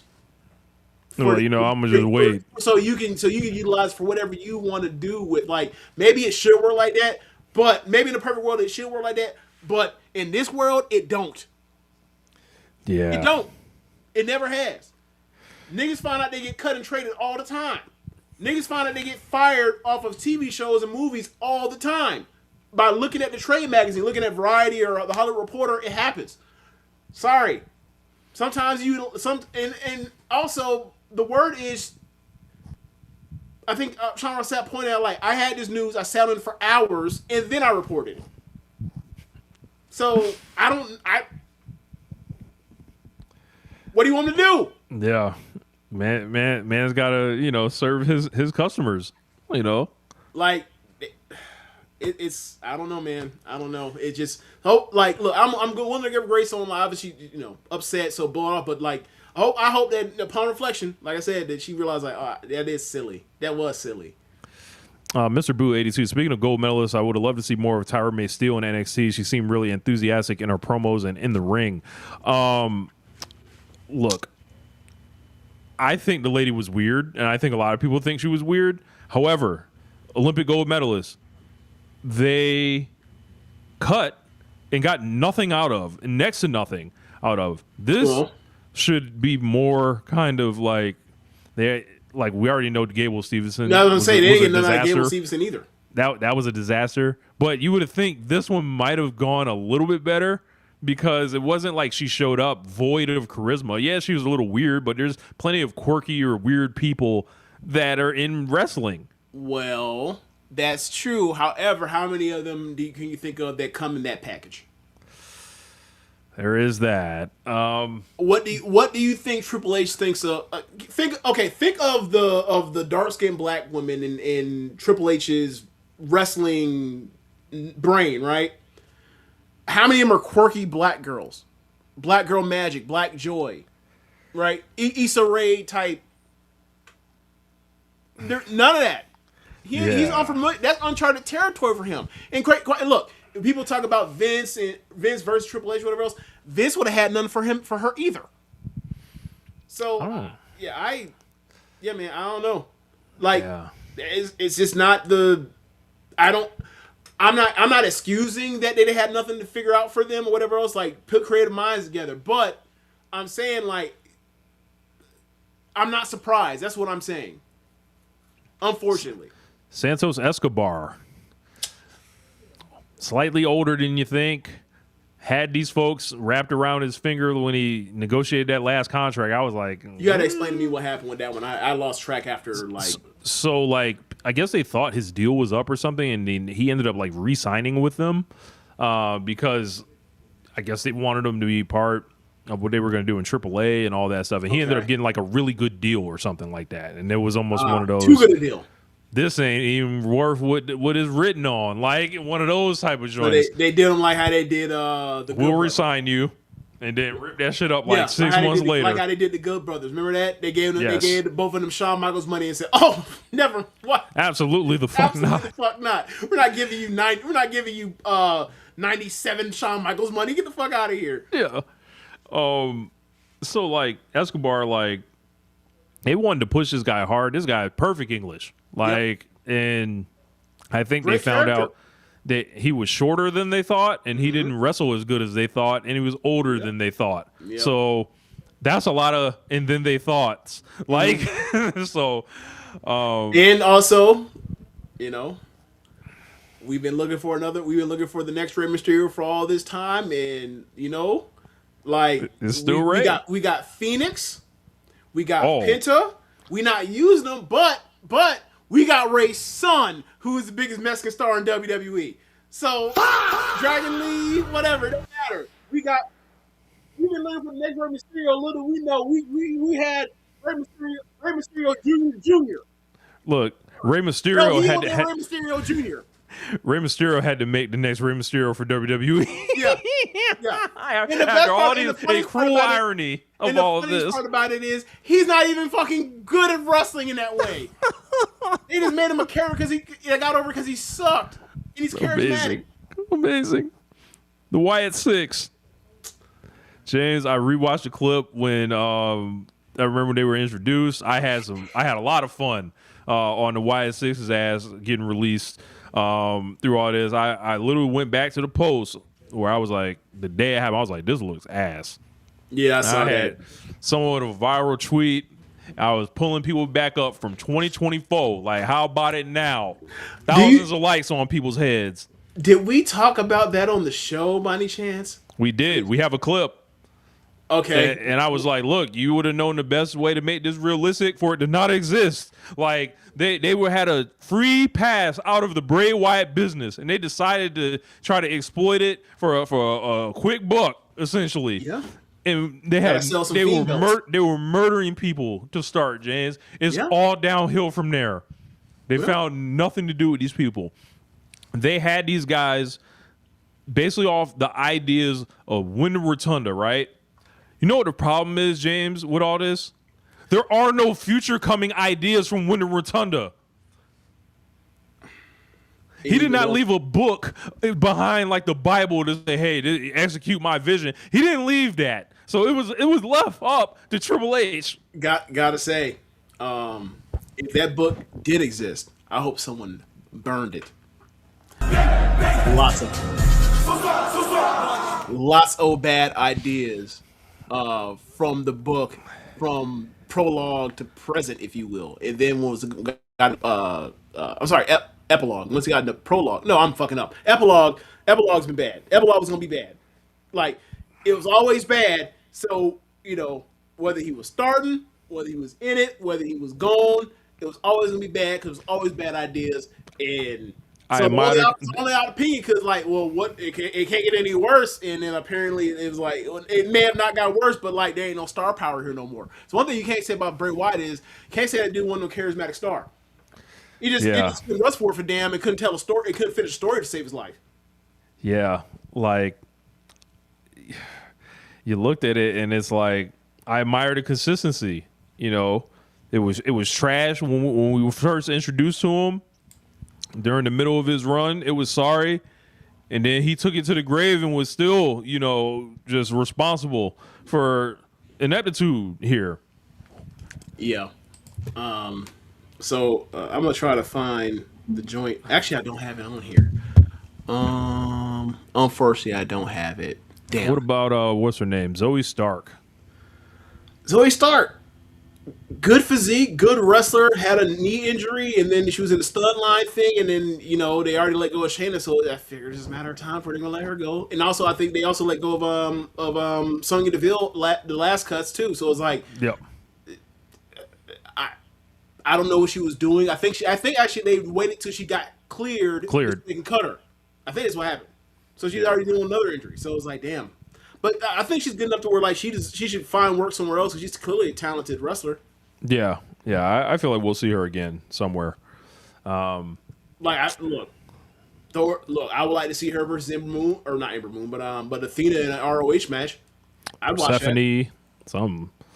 But yeah, that was pretty much it for the cuts and all that. And it's the end of some people's runs, and shit happens or whatever. There's always going to be a churn. That's an unfortunate part of this thing. Yeah. Immediately we started seeing a class of 33 people being brought into the performance center and all that. So it's like just cheapen the workforce, drive down the value of pro wrestlers the TKO way. Bang, bang, Sosa. All right, Rich. So I'm going to send you, before we leave, because we were just talking about the Wyatt 6. Oh no. Are you telling me? Okay, whatever. It's not gonna work. I was gonna send you to put up the theme over the Kobe Bryant joint with the 5 stat. Oh man, commemorate his 5 worst feuds of the year, or worst gimmicks or whatever it was from the Observer in his career. Yeah. He passed, but yeah, man. Just a lot of bad came out of the Bray Wyatt Wyattism. A lot of bad came out of Wyattism. Yeah. I don't know if you peeped this. Alexa's still carrying around that doll, right? Look, Alexa was smart enough to get herself away from all that shit. Did she get away from it? Or did he die? Look, she didn't get back in it. Oh, I get what you mean. Yeah. And I remember. I'm over here with Charlotte. I remember at the time, right? Before she came back, she was talking about give it time for the story to play out or whatever else. Because you were still doing it or whatever else. Now, how about it? That was 2024. It's 2026, and now they're gone. We're done. I feel like somebody should swing back and check with her on that. I mean, I have it bookmarked, but I think that'd be in poor taste seeing that these people lost their job and also Bray Wyatt's dead. I'm not that big of an asshole. Oh, you know what I'll do? I'll go to my bookmarks and I will forward you that message. You can handle it. You can adjudicate that, seeing that you're the one with the Alexa Bliss rant, not me. So that doll is drawing more money than all the Wyatt 6. That's crazy. Yeah, it did. Bliss apparently has said she has retired that persona. Smart move. When did she win? At WrestleMania 2 weeks ago? She came out with the fucking doll 2 weeks ago. Fuck. Oh yeah, she got to go ahead and lay that down. Oh, Motor City Machine Guns. That was the last one. Oh yeah, they'll be all elite soon. Collision. So Oba Femi, I want to get to real quick. Obviously retired Brock Lesnar, quote unquote retired. The day after he comes out, basically says, I'm the ruler. Walks out, nothing happens. Like no one shoots an angle, anything like that. This is the Raw after WrestleMania, probably the biggest, Raw audience of the year. Might want to do something, shoot an angle, try to get some interest. Nope, they just does his entrance, walks away. Comes out the next week, announces the Oba Femi Open Challenge, and Grayson Waller runs out and gets his move put to him and beats him real quick. And I'm like, we're doing open challenges with this guy. We don't have anything else right now to follow up the Lesnar thing. And I get the vibe with Oba Femi. People are into this guy and they want them to strike while the iron is hot. And unfortunately, this is not something that they really do. No, everything takes forever. So I feel like they're making a big mistake with this Oba Femi Open Challenge thing because, just a couple of weeks ago, Trick Williams was talking about, I'm getting rid of the Open Challenges as a U.S. champion or whatever. And it's like, the guy that actually needs an Open Challenge is Trick Williams or whatever. Oh, do you want Trick Williams wrestling on your television all the time? I mean, no, but okay, you need more ring time for this guy. That's true. But Oba Femi feels like good thing that there's a lot less house shows now, right? Yeah. Oba Femi, it feels like they're just gonna send low card bums at him, and it's gonna be an idealist kind of thing. And I'm like, there are plenty of guys on the roster right now. Feasibly, you could build kind of a big program where it's like, all right, you have Lesnar, you can go to a Gunther or something. You can go to I'm trying to think who else is on their roster, like a Drew McIntyre. That would be perfect, for someone like Oba Femi. And it's like, where is the creativity? Where is the urgency to try to get this guy who people feel like can be a top star for them? I don't know if I'm there with it yet. I'm more intrigued about okay, it's somebody new. Let's see how they do it. That's where I'm at with it right now. Yeah. But there are people that really like this guy, and they're like, oh, I feel like they should be preparing to get their heart broken. So, there is a path in that, right? He does open challenge, he squashes people. They kind of, I don't know when's the last time they done. Last one I can think of really is Braun Strowman in 2017-ish. Is they're setting this guy up to just kill people, and he'll find his path as far as catchphrase or whatever else to catch on what he's killing people, and then eventually because he's been killing people and he already beat guys the quote unquote he already has the Brock Lesnar beating in the bag. You could say, all right, well he beat Brock Lesnar at WrestleMania. He's been killing people. You can just inject him on a random into a pay-per-view title match or whatever else. So you can put him there and see how he handles it or whatever else. They do that in WWE. That's a kind of a Vince staple of all right, we'll throw somebody into the deep end or whatever else after we built him up for a little bit. So I could see that happening, but as we mentioned, Triple H does everything or TKO post Vince, everything moves so slow that all right, when's that gonna happen? Is that gonna be in December? Is that gonna be at the Royal Rumble or some shit? Yeah. Who knows? What's CM Punk doing? At this point, I know he lost a belt, but you was Austin he on Theory, the Vision, they had CM Punk, I think, not this week, but the week before, face off with Cody in a promo. It basically was anytime you want to do it, we can do it or whatever. Okay. Something like that. Gotcha. But wasn't that the week? I thought it was a go home show. No?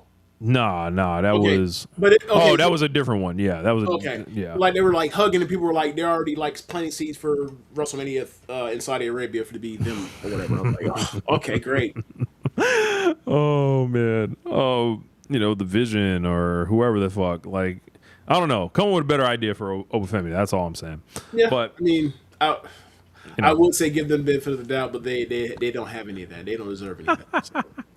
But I can see if they wanted to, they could set him up he's just gonna kill people he's gonna run through people and kill them for a while, and then you give him a random title shot out the dark. Because people want him to go at Roman. That's what they were chanting at WrestleMania. So that'll be interesting if that ever really. If they're ever going to do that, they're going to have to save that for a bigger show than what's next. That needs to be a SummerSlam Royal Rumble, Money in the Bank, WrestleMania type thing.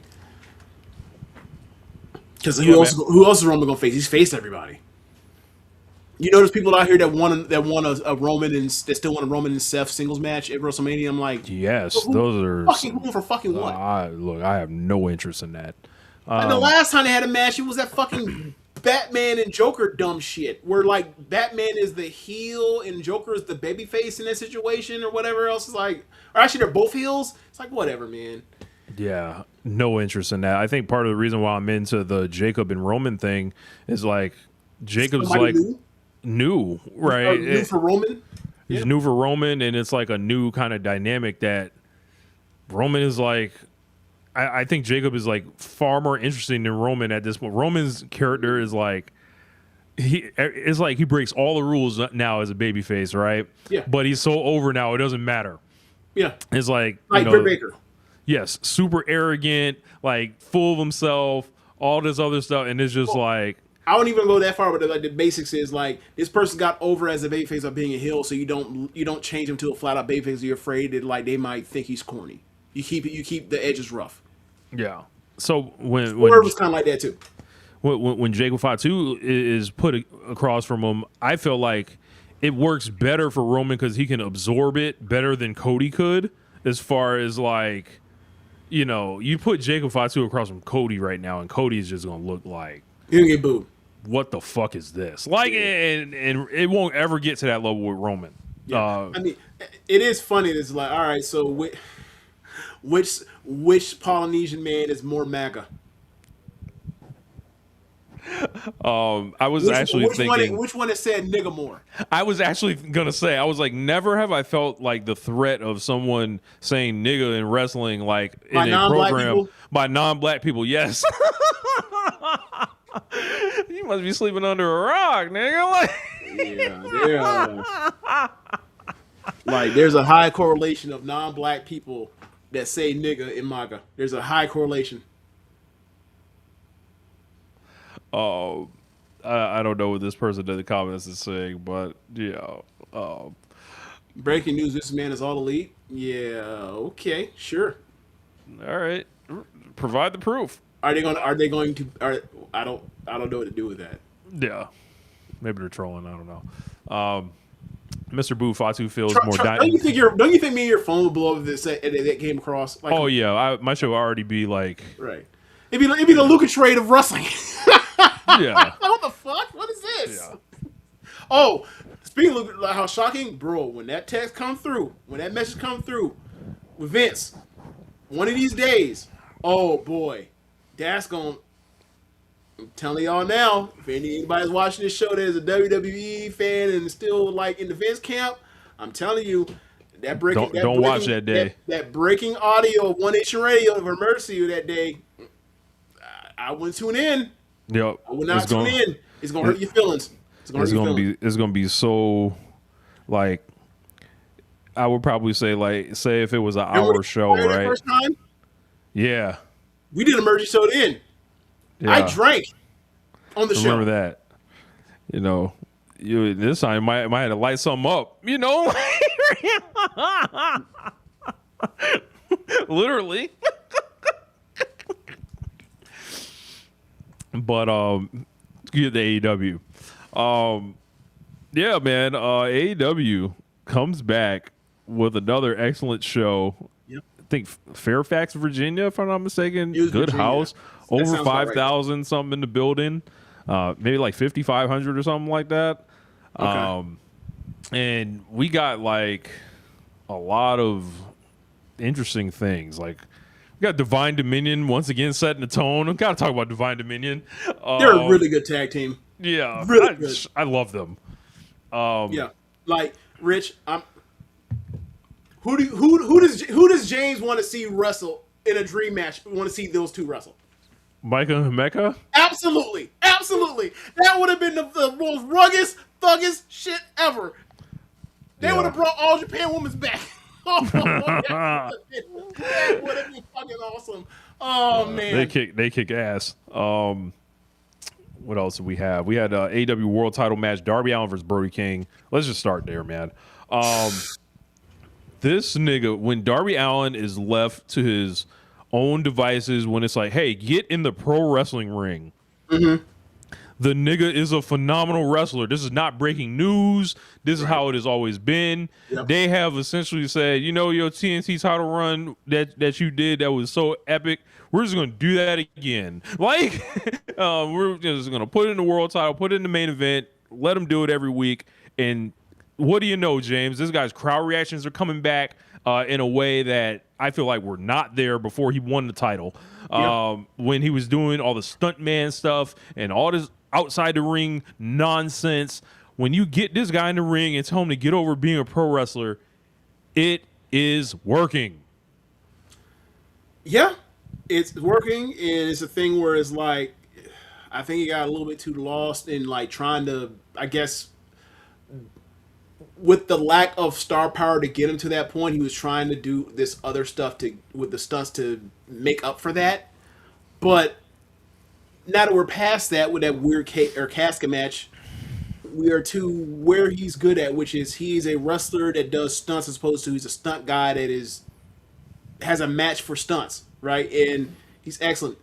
And he's one of the best non-heavyweight wrestlers in the history of pro wrestling.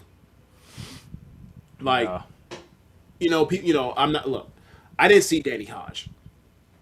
I saw Rey Mysterio, I saw Liger, all of them, right? Hiromu, all of them. I already say Ray. Like Eddie, all of them, right? Given his age,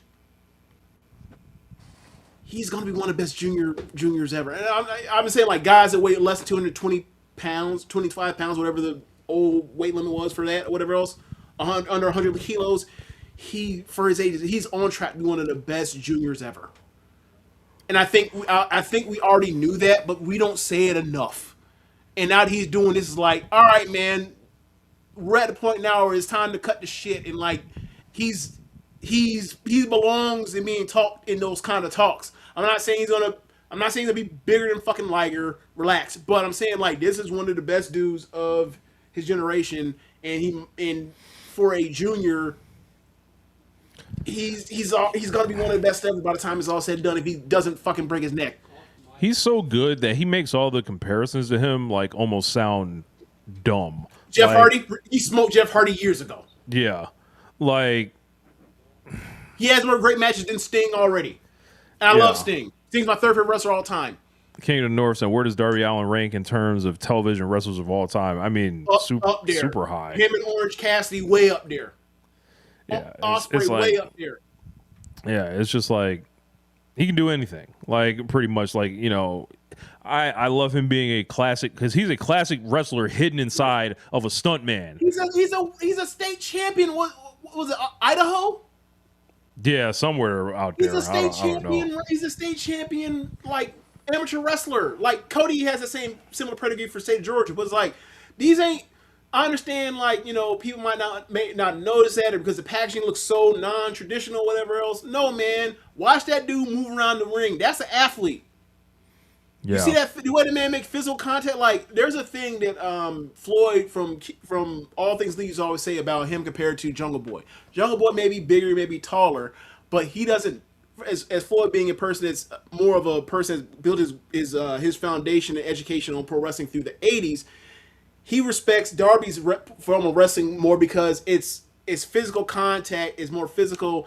The way he tells a story of using his body as a projectile to inflict pain upon bigger wrestlers in the crash and burn style, it's easier for him to buy into than watching Jungle Boy, slow run between dives, whatever else. And I think they're both great, but I think there is something to be said about that. Like, there is oomph on Darby's matches in a way that, like, no knock against Jungle Boy, he's a great wrestler too, but it just stands out more from the rest, and I think it definitely means something where he's that size. He has to do that.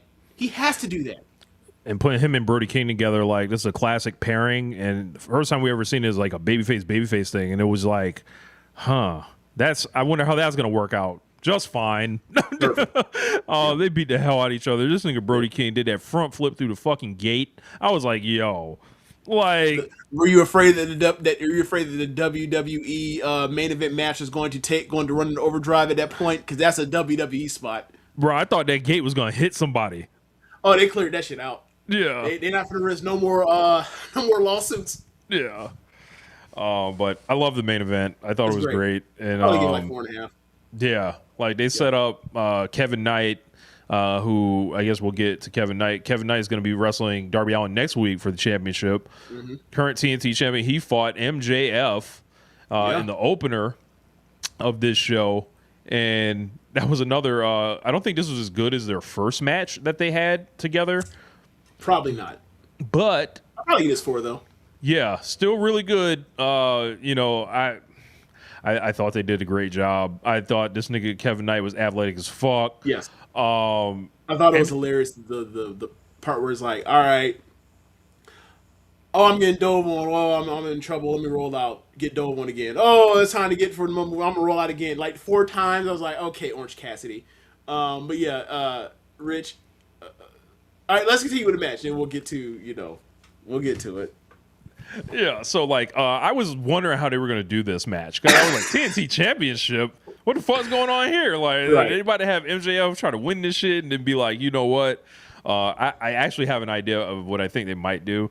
Be like, yeah, I would put the TNT belt on the line up against that. But since Kevin Knight was able to escape with the belt, we'll get to the other part in a second. But basically, the match culminates with MJF trying to cheat, turning his head, referee turning their head. Then Kevin Knight actually reverses on him, and low blow in the inside cradle. Yeah, world's weakest balls. Gets rolled up on essentially with Kevin Knight. No sold the nut shot. All right, we get into it now. No sold the nut shot in the corner. Immediately got up after getting pinned, laid out Kevin Knight, and then proceeded to throw a tantrum and then move on. And I was like, okay, great. And then later in the night, he's like, never mind that fucking match. I don't care. I still want my title shot with Darby. He's like, oh, fake job. Another one. Sorry. Fake job. Fake job. Low rolled up. No sold. Stomp the winner's ass out after winning. Moves on immediately to the main event. It never happened. It never fucking happened. Fun match. Yeah. It never happened. It has no fun match. The result has no what do you call it? Bearing on anything. No bearing and no standing. No, it doesn't matter. He's still back in the title picture. Yeah. I think they're gonna have to find a way to basically be like, MJF is coming into this match with nothing, so he has to risk everything. He's gonna try to do the fucking step. And when he does a step, you know what that means? He's winning the belt. Win. Yes. And you know what happens for good old Kevin Knight after that? That means he lost. That means he lost to Darby, got bladed out by MJF, and he ain't getting shit. Or if he does get shit, it'll be another title match where he loses to MJF. Big job. Yeah. Big job. Yeah. Yeah. It's tough. I appreciate them actually giving us the standard length match, but yes, this was better. He's improving step by step. However, I need you to lay your fucking your back on your shoulders on the fucking canvas for 3 and lay down. Don't get up. Don't move. Don't do a spinneroonie. Stay your ass there and let the fucking hero claim the glory. That's what it really is like when it comes down to it. And MJF's always had a problem with doing these kinds of jobs. Nobody ever really wins an MJF match. This is not a real. It's funny. We have people in the comments. They were like, "Was it a real job, ethical job?" No. They said that earlier. They knew. I guess they probably saw me like filming, being like I was about to explode. They knew I was about to point out that like this was a fake job. I think they were waiting for this. Yeah. Gotcha. Yeah. But fake job. Yeah, so I think he's gonna have to go into the match with, and he's gonna try to do the step, and whether there's also a path for this to be a multi-man with Kevin Knight there, and then Kevin Knight has the match with Darby next week. Who knows how that's gonna end? If MJF is like, you know what, fuck this, and he fucks it up, something like that. I don't know, but I don't know. But look, neither here nor there. Great match. Greater match in the main event. Next week, Kevin Knight, Darby, also a playoff of the Continental Classic where Darby got upset and knocked out of the C2. they got a lot of stuff to play with. You know they're going to tease that spot or do the spot. So, yeah, I expect another great match out of those two. And Darby Reigns on continue kicking ass in these defenses. Okay, how you know? Bro, I messaged you the second you started doing it. I was like, bro, there's Andrade's at that 2016 Steph Curry moment where like anything you throwing up, it's going in. He just on a heater. It don't matter what he do. Everything works right now. Everything works. He throw up a shot like the rim, instead of being 2 feet wide, it is like the size of, he's throwing a basketball into the ocean. Everything works. Everything works. There's nothing. He has done nothing wrong. He's done everything right. Everything has worked that he's ever since he came back. Everything. Yeah, him and MJF had a conversation, and he how you know that man, and so MJF was furious. It was great. We got the reemergence of Swerve Strickland in AEW, which couldn't have come at a better time. I was getting kind of, it was, I was counting the weeks and the days, and I was like, hey, man, what the fuck's going on here? So I thought we were good once he came out when he did the draft thing. So he did the draft thing for the Jaguars, whatever else, and then they promoted it on the show, and I was like, okay, all right. And then later on in the show they showed the vignette of him coming to the town that Bandito frequents, is a hero of, and he just lays waste to the town. I was like, oh, this is great. And yeah, Mr. Boo. Roddy Piper strapped the belt around Bret Hart's waist also, that match. He put the guy over the real way. Yeah. So yeah, Swerve Bandito, sign me the fuck up.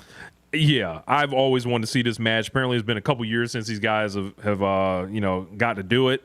They shot like the cinematic vignette where Swerve's in that old West town and just starts throwing niggas out in the bar. Essentially, just we see niggas flying across the screen. He went into an old Western town and with no gun. It started busting white people's head. He probably had Hangman on a page, PSP or flashbacks. Is like, look, all of y'all are Hangman. I'm just gonna kill all of y'all. Whatever. It was fun. And then the way he burned the poster, so it was classic. Like, this is straight out of a Western. Like, you see the ransom or the bounty note or whatever else, and you always see like people burn them, and then he did it himself. Like, perfect. So yeah, there's a lot he can do. I'm wondering how where they're going to take it. Like, it'll be on TV, or is that going to be on the pay-per-view or whatever else? Because it's amount of time. But like, I'm interested to see if this is a match or if they're going to be a build around that as far as like television. I'm interested to see what they do with it. Yeah, I think I would probably count on that with one being on pay-per-view. I don't know anything, but I can probably ask and see kind of like what's going on here. But I like the match from a standpoint of like, one, getting Swerve back in the mix, because like, I've talked about it on ROPW and different stuff like that. I was like, yo, when you have business that's being done like as part of like the two biggest drawing matches of the year, and then it doesn't like convert to anything yet, and you kind of got to wait it out, it stinks, and like that can mess with someone's head. Not saying that messed with Swerve's head, but like I can just imagine that being in my shoes or whatever. Yeah. I'd be like, well, what the fuck? Like, like what's what's going on here? Yeah. What more can I say? What more can I do? Yeah. Right. And it's like, with this thing with Bandito, he's always been great. Bandito's looking for something to kind of get back into the mix too, because he was hurt, and then he's trying to get back in it. So I'm assuming interested in how he goes over here. How did he get hurt?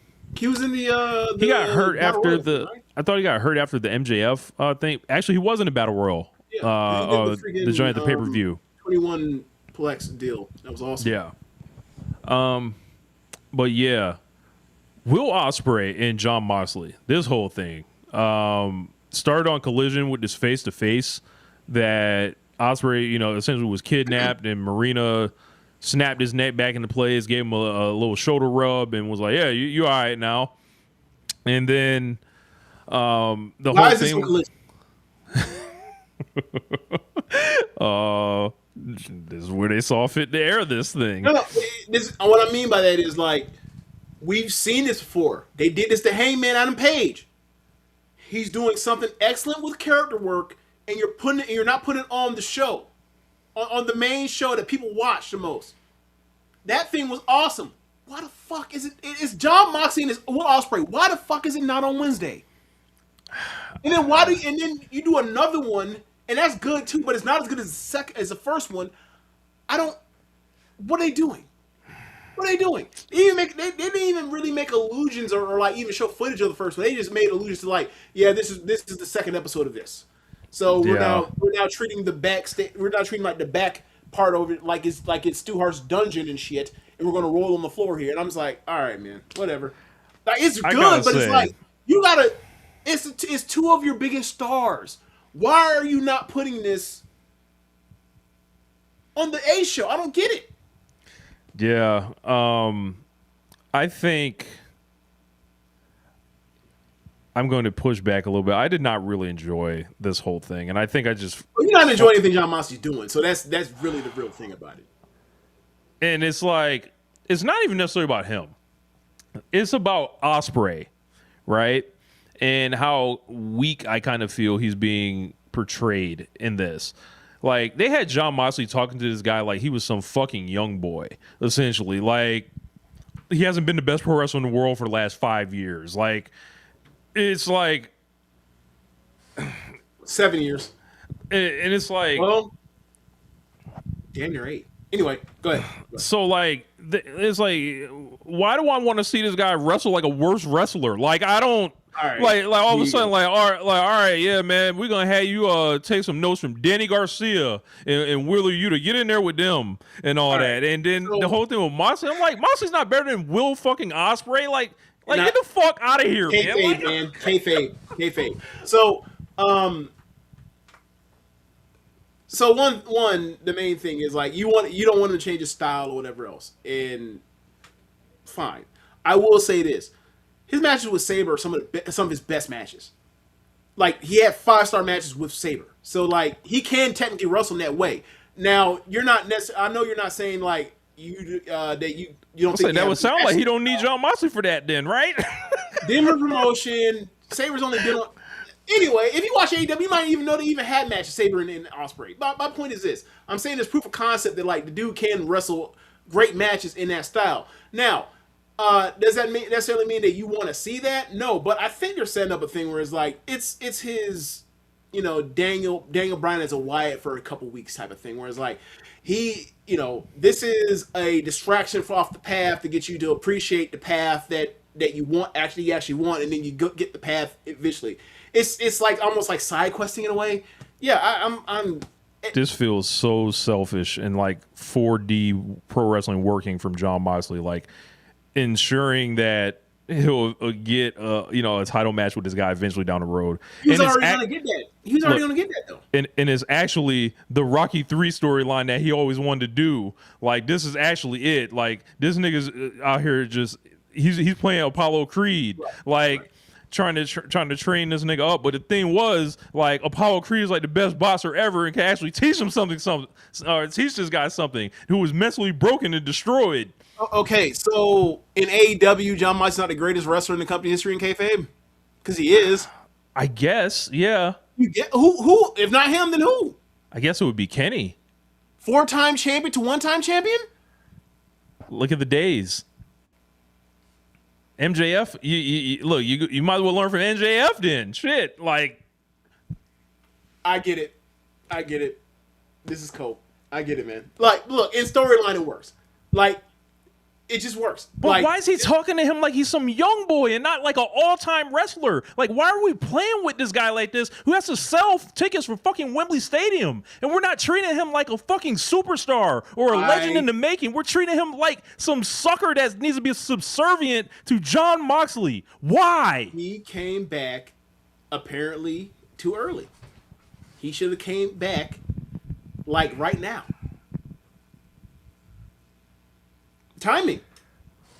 Should they be doing something more interesting with Will Ospreay? Yeah, but there's also this part where it's like, hey man, Double or Nothing is how many weeks away? 4 weeks away, right? I don't know the date, but usually it's like the 24th or some shit like that. May 24th, 28th, some shit like that. Whatever that weekend is, I'm pulling up my calendar right now. Yeah. So yeah, it is May. Yeah, it's like May 24th. It's May 24th. So right now today, so we are 1, 2, 3, 4, 5. We're 4 weeks away. Like I haven't heard any. Okay. I was gonna say, and also, like, are they doing this like to turn back babyface? Like, is Moxley babyface doing this? Is this like him hanging out with the heels? Like, what's the? I don't know, but my main thing is like, hey man, when are you going to announce the fucking Owen?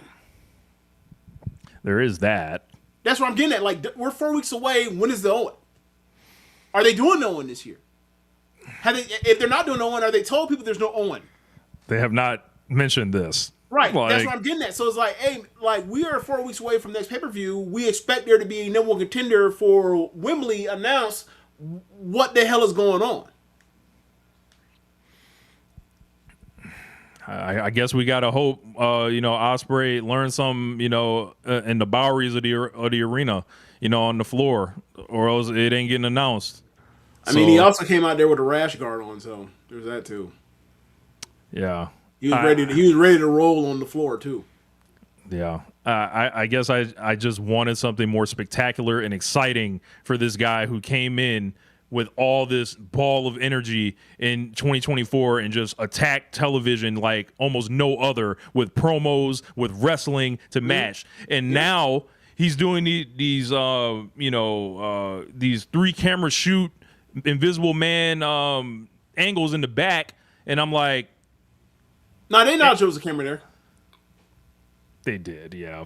Like, but it's like now he's doing all this, and it's like, okay, I know why you had to set up the job in the beginning. It just seems like an unneeded side quest. That yeah, I'm with you. But here's the thing, right? He's doing that. He's doing that, right? We just got Swerve back for the first time in weeks. Kenny Omega's off TV, been off TV for weeks. And Paige ain't been on TV. Is there a third one? Is there a third child on the way? Honestly, I don't know. Yeah, well, given his absence or whatever else, normally I mean, it would be fair to ask the question. Like, right, like he's been like it's like yeah, Osprey's not doing this. At least he's on fucking TV. Like the rest of these niggas off TV again. Fuck. You know what I'm saying? Like, why can't we? The four, maybe I'm being biased, but the four people I think are the most important to AEW, right? Is from a single perspective. They can't ever just be on TV together at the same goddamn time. I don't get it. I don't get it. There's always somebody has to go and leave and make room or whatever else. Nah, man. Take your ass Saturday if it's that big a deal. John Mossy don't leave. Y'all stay y'all ass here too. Pitch in. Getting people to work Saturdays is tough. I gather. It shouldn't exist. It's a bad travel day, Shouldn't exist. Oh well. It's the middle of the week or the end of the week, which is really the middle of the week for them because most wrestling shows air during the week. So that's kind of when people are used to traveling. Yeah, there's a lot to it, but I don't know, man. I'm just not loving it, and I get you. He could be doing this is suboptimal. Yeah. It's suboptimal. And just when I think about it, it just like doesn't add up. Like, and John Moss be doing something better than this too. Oh my God. I mean, I don't know. But I think they started so good with the thing with him and Kenny in the trainer's room or whatever. And maybe that's who he faces. Talking about inspiration and all this other stuff and trying to tap in and be a hero. Maybe you just brought this up, right? Maybe it's a thing of like, good guy Kenny on one shoulder, bad guy Mouse on the other, and he's conflicted. I would say this: he needs some proof of concept from Moxie's side to make it work. Yeah, but I don't know. I just it don't has to feel be like beyond. He just beat him because he has a bad neck. He returned me for injury because like he should be smart to be like, oh, I came back too early. Yeah, and like he had beat Pac already. He had beat Blake Christian. It was like, so like, what do you think? Are you that like shattered to where you feel like your entire style don't work no more, or like what's the? I don't know. I mean, he's cracked his head on the ceiling with all these defenses he's lost already. So there is doubt there that you can build onto as far as his character. It's like, hey man, I've tried it this way. Let me see if I can try it in one other way. I think that's the part of that's the part of the story I like, is this thread of, hey man, I've tried it this way, maybe not. And then he talked about, hey, I'm going to Japan, to work with Callum Newman and them or whatever else. And Moxley said, hey man, you got to cut the baggage. Like you got all the stuff, but your baggage is holding you back or whatever else. You gotta streamline this to get to where you want to get, and because Osprey has cracked his head on the cylinder so many times, he's actually considering this. And I think it's gonna take Kenny Omega or somebody to say, hey man, what the fuck? And then that's gonna lead to more of this. We'll see. There's a lot of interest as a pool, just like a lot of these John Moxley things have been interesting, whatever else. It is at this point now, instead of it used to be always with hit, now it's hit, miss, hit, miss, hit, miss. We don't know what we're finna get here. It's volatile now. And before, it should always be automatic. So we might, be thinking we going one way and then it's just the other way. Like, could be that too. How you guys talking about this angle without mentioning what Mox did to Pac? Yeah, he was like poking him in the stomach and being a jovial individual. I guess, when Mox is amongst a group, he has no reason to uphold the tough veneer. Mox is the levity amongst all of them, right? Because like Marina is stoic. Pac has always been stoic, and Claudio's always stoic. Angry at the world. Yeah, like the personality stuff always comes from Mox. Like even back with the Statlander stuff. He's always been the jovial or comedy release or levity. Always been. He's been the safety valve for the tension. Yeah. We'll see how it goes. Maybe it'll grow on me, but like you got to remember, John Moxley fashioned himself as Bruce Willis's character on Die Hard. So there is like action star person, like there's tension there, and he says a catchphrase or says something that relieves the tension, makes you chuckle, and then you get back to the seriousness. Yeah. I don't know. The young boy Will Ospreay. Who knew? What else? Do we have anything notable? Okada and Ace Austin had a match. It was just all right. I was kind of disappointed. I thought Ace Austin might try to step up a little more because I know the Moxley match with him didn't go well, but I feel like there's a styles clash there. I thought Okada, being this mirror, he might have had, tap into something. It was just all right. So, Cope and Cage offer a "We will never team, I quit" street fight. Doesn't it imply if an I quit match is already a street fight? Like they're like double, triple stepping this shit up. It's all the same shit, whatever. Yeah. So like as you mentioned, it overlaps. Like once you throw in one rule, that means all those are enforced anyway. Yeah, who cares? Yeah. But yeah. The rest of this stuff, it's all right. Oh, and then they're doing the whole thing of like, I'll never say I gave up, and it's like, and then Cope's like, well, I made you give up when I was threatening to bash your head in with the spike weapon, and he was like, since then, never mind that. It's like, all right, man, all right. At least they're poking fun. They're poking fun at their own plot holes. Yeah. Anthony Bowens has joined the Ops. Yeah. What's the term? Dressing in trad. Yeah. He brought out the trad wardrobe. But don't get me wrong, he never really, really. Yeah, but it's like, oh, he okay. They got him dressing I would like to have known that they had zoomed out there if he was wearing Tim's. Bowens. Yeah. So, I don't know. We'll see how I feel about it soon. Yeah. But now my question is, right, given that it's Joe,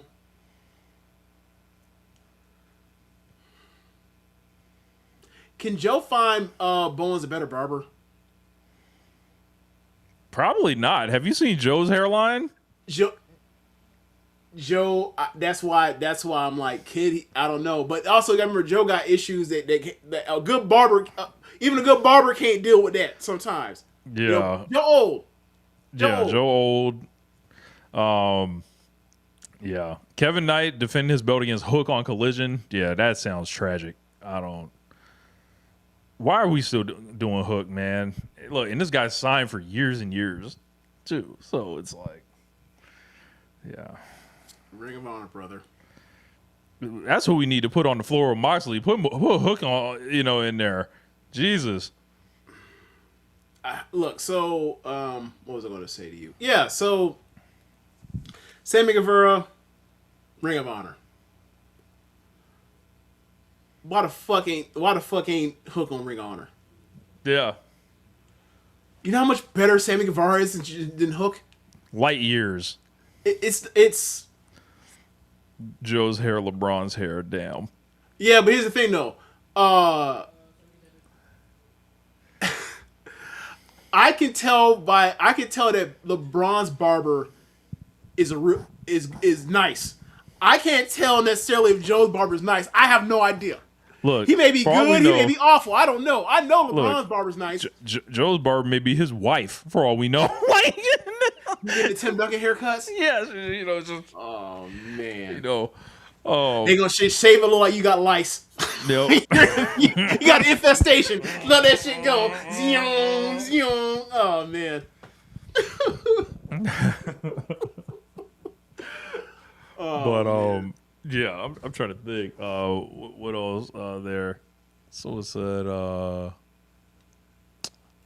Jericho got whooped a bunch. Oh yeah, he did.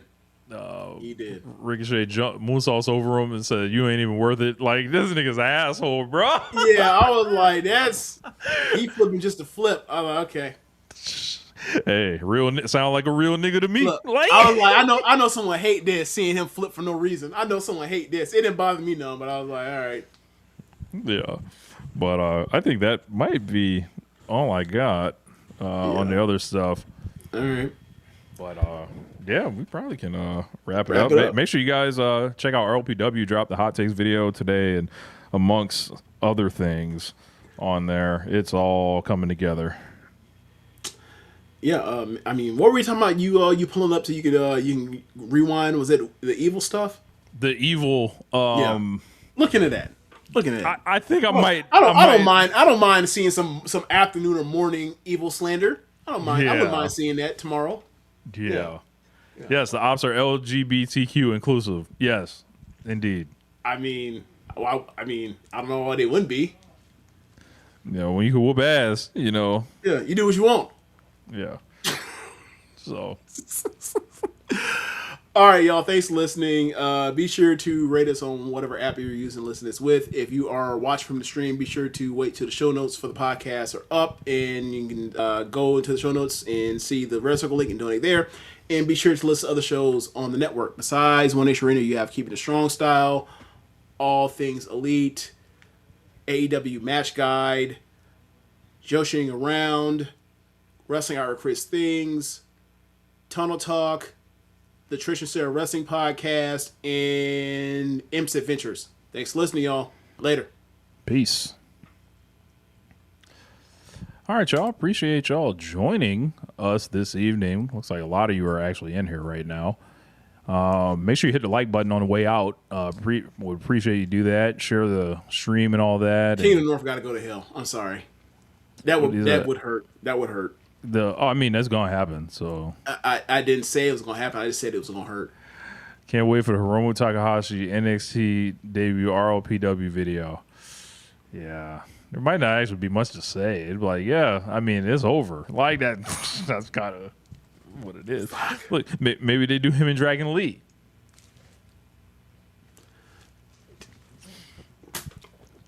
But in this stream, so I can stop talking to you tonight. I'm done. I'm done with you. Enough of you, nigga. Like, oh my god, like that's like the junior.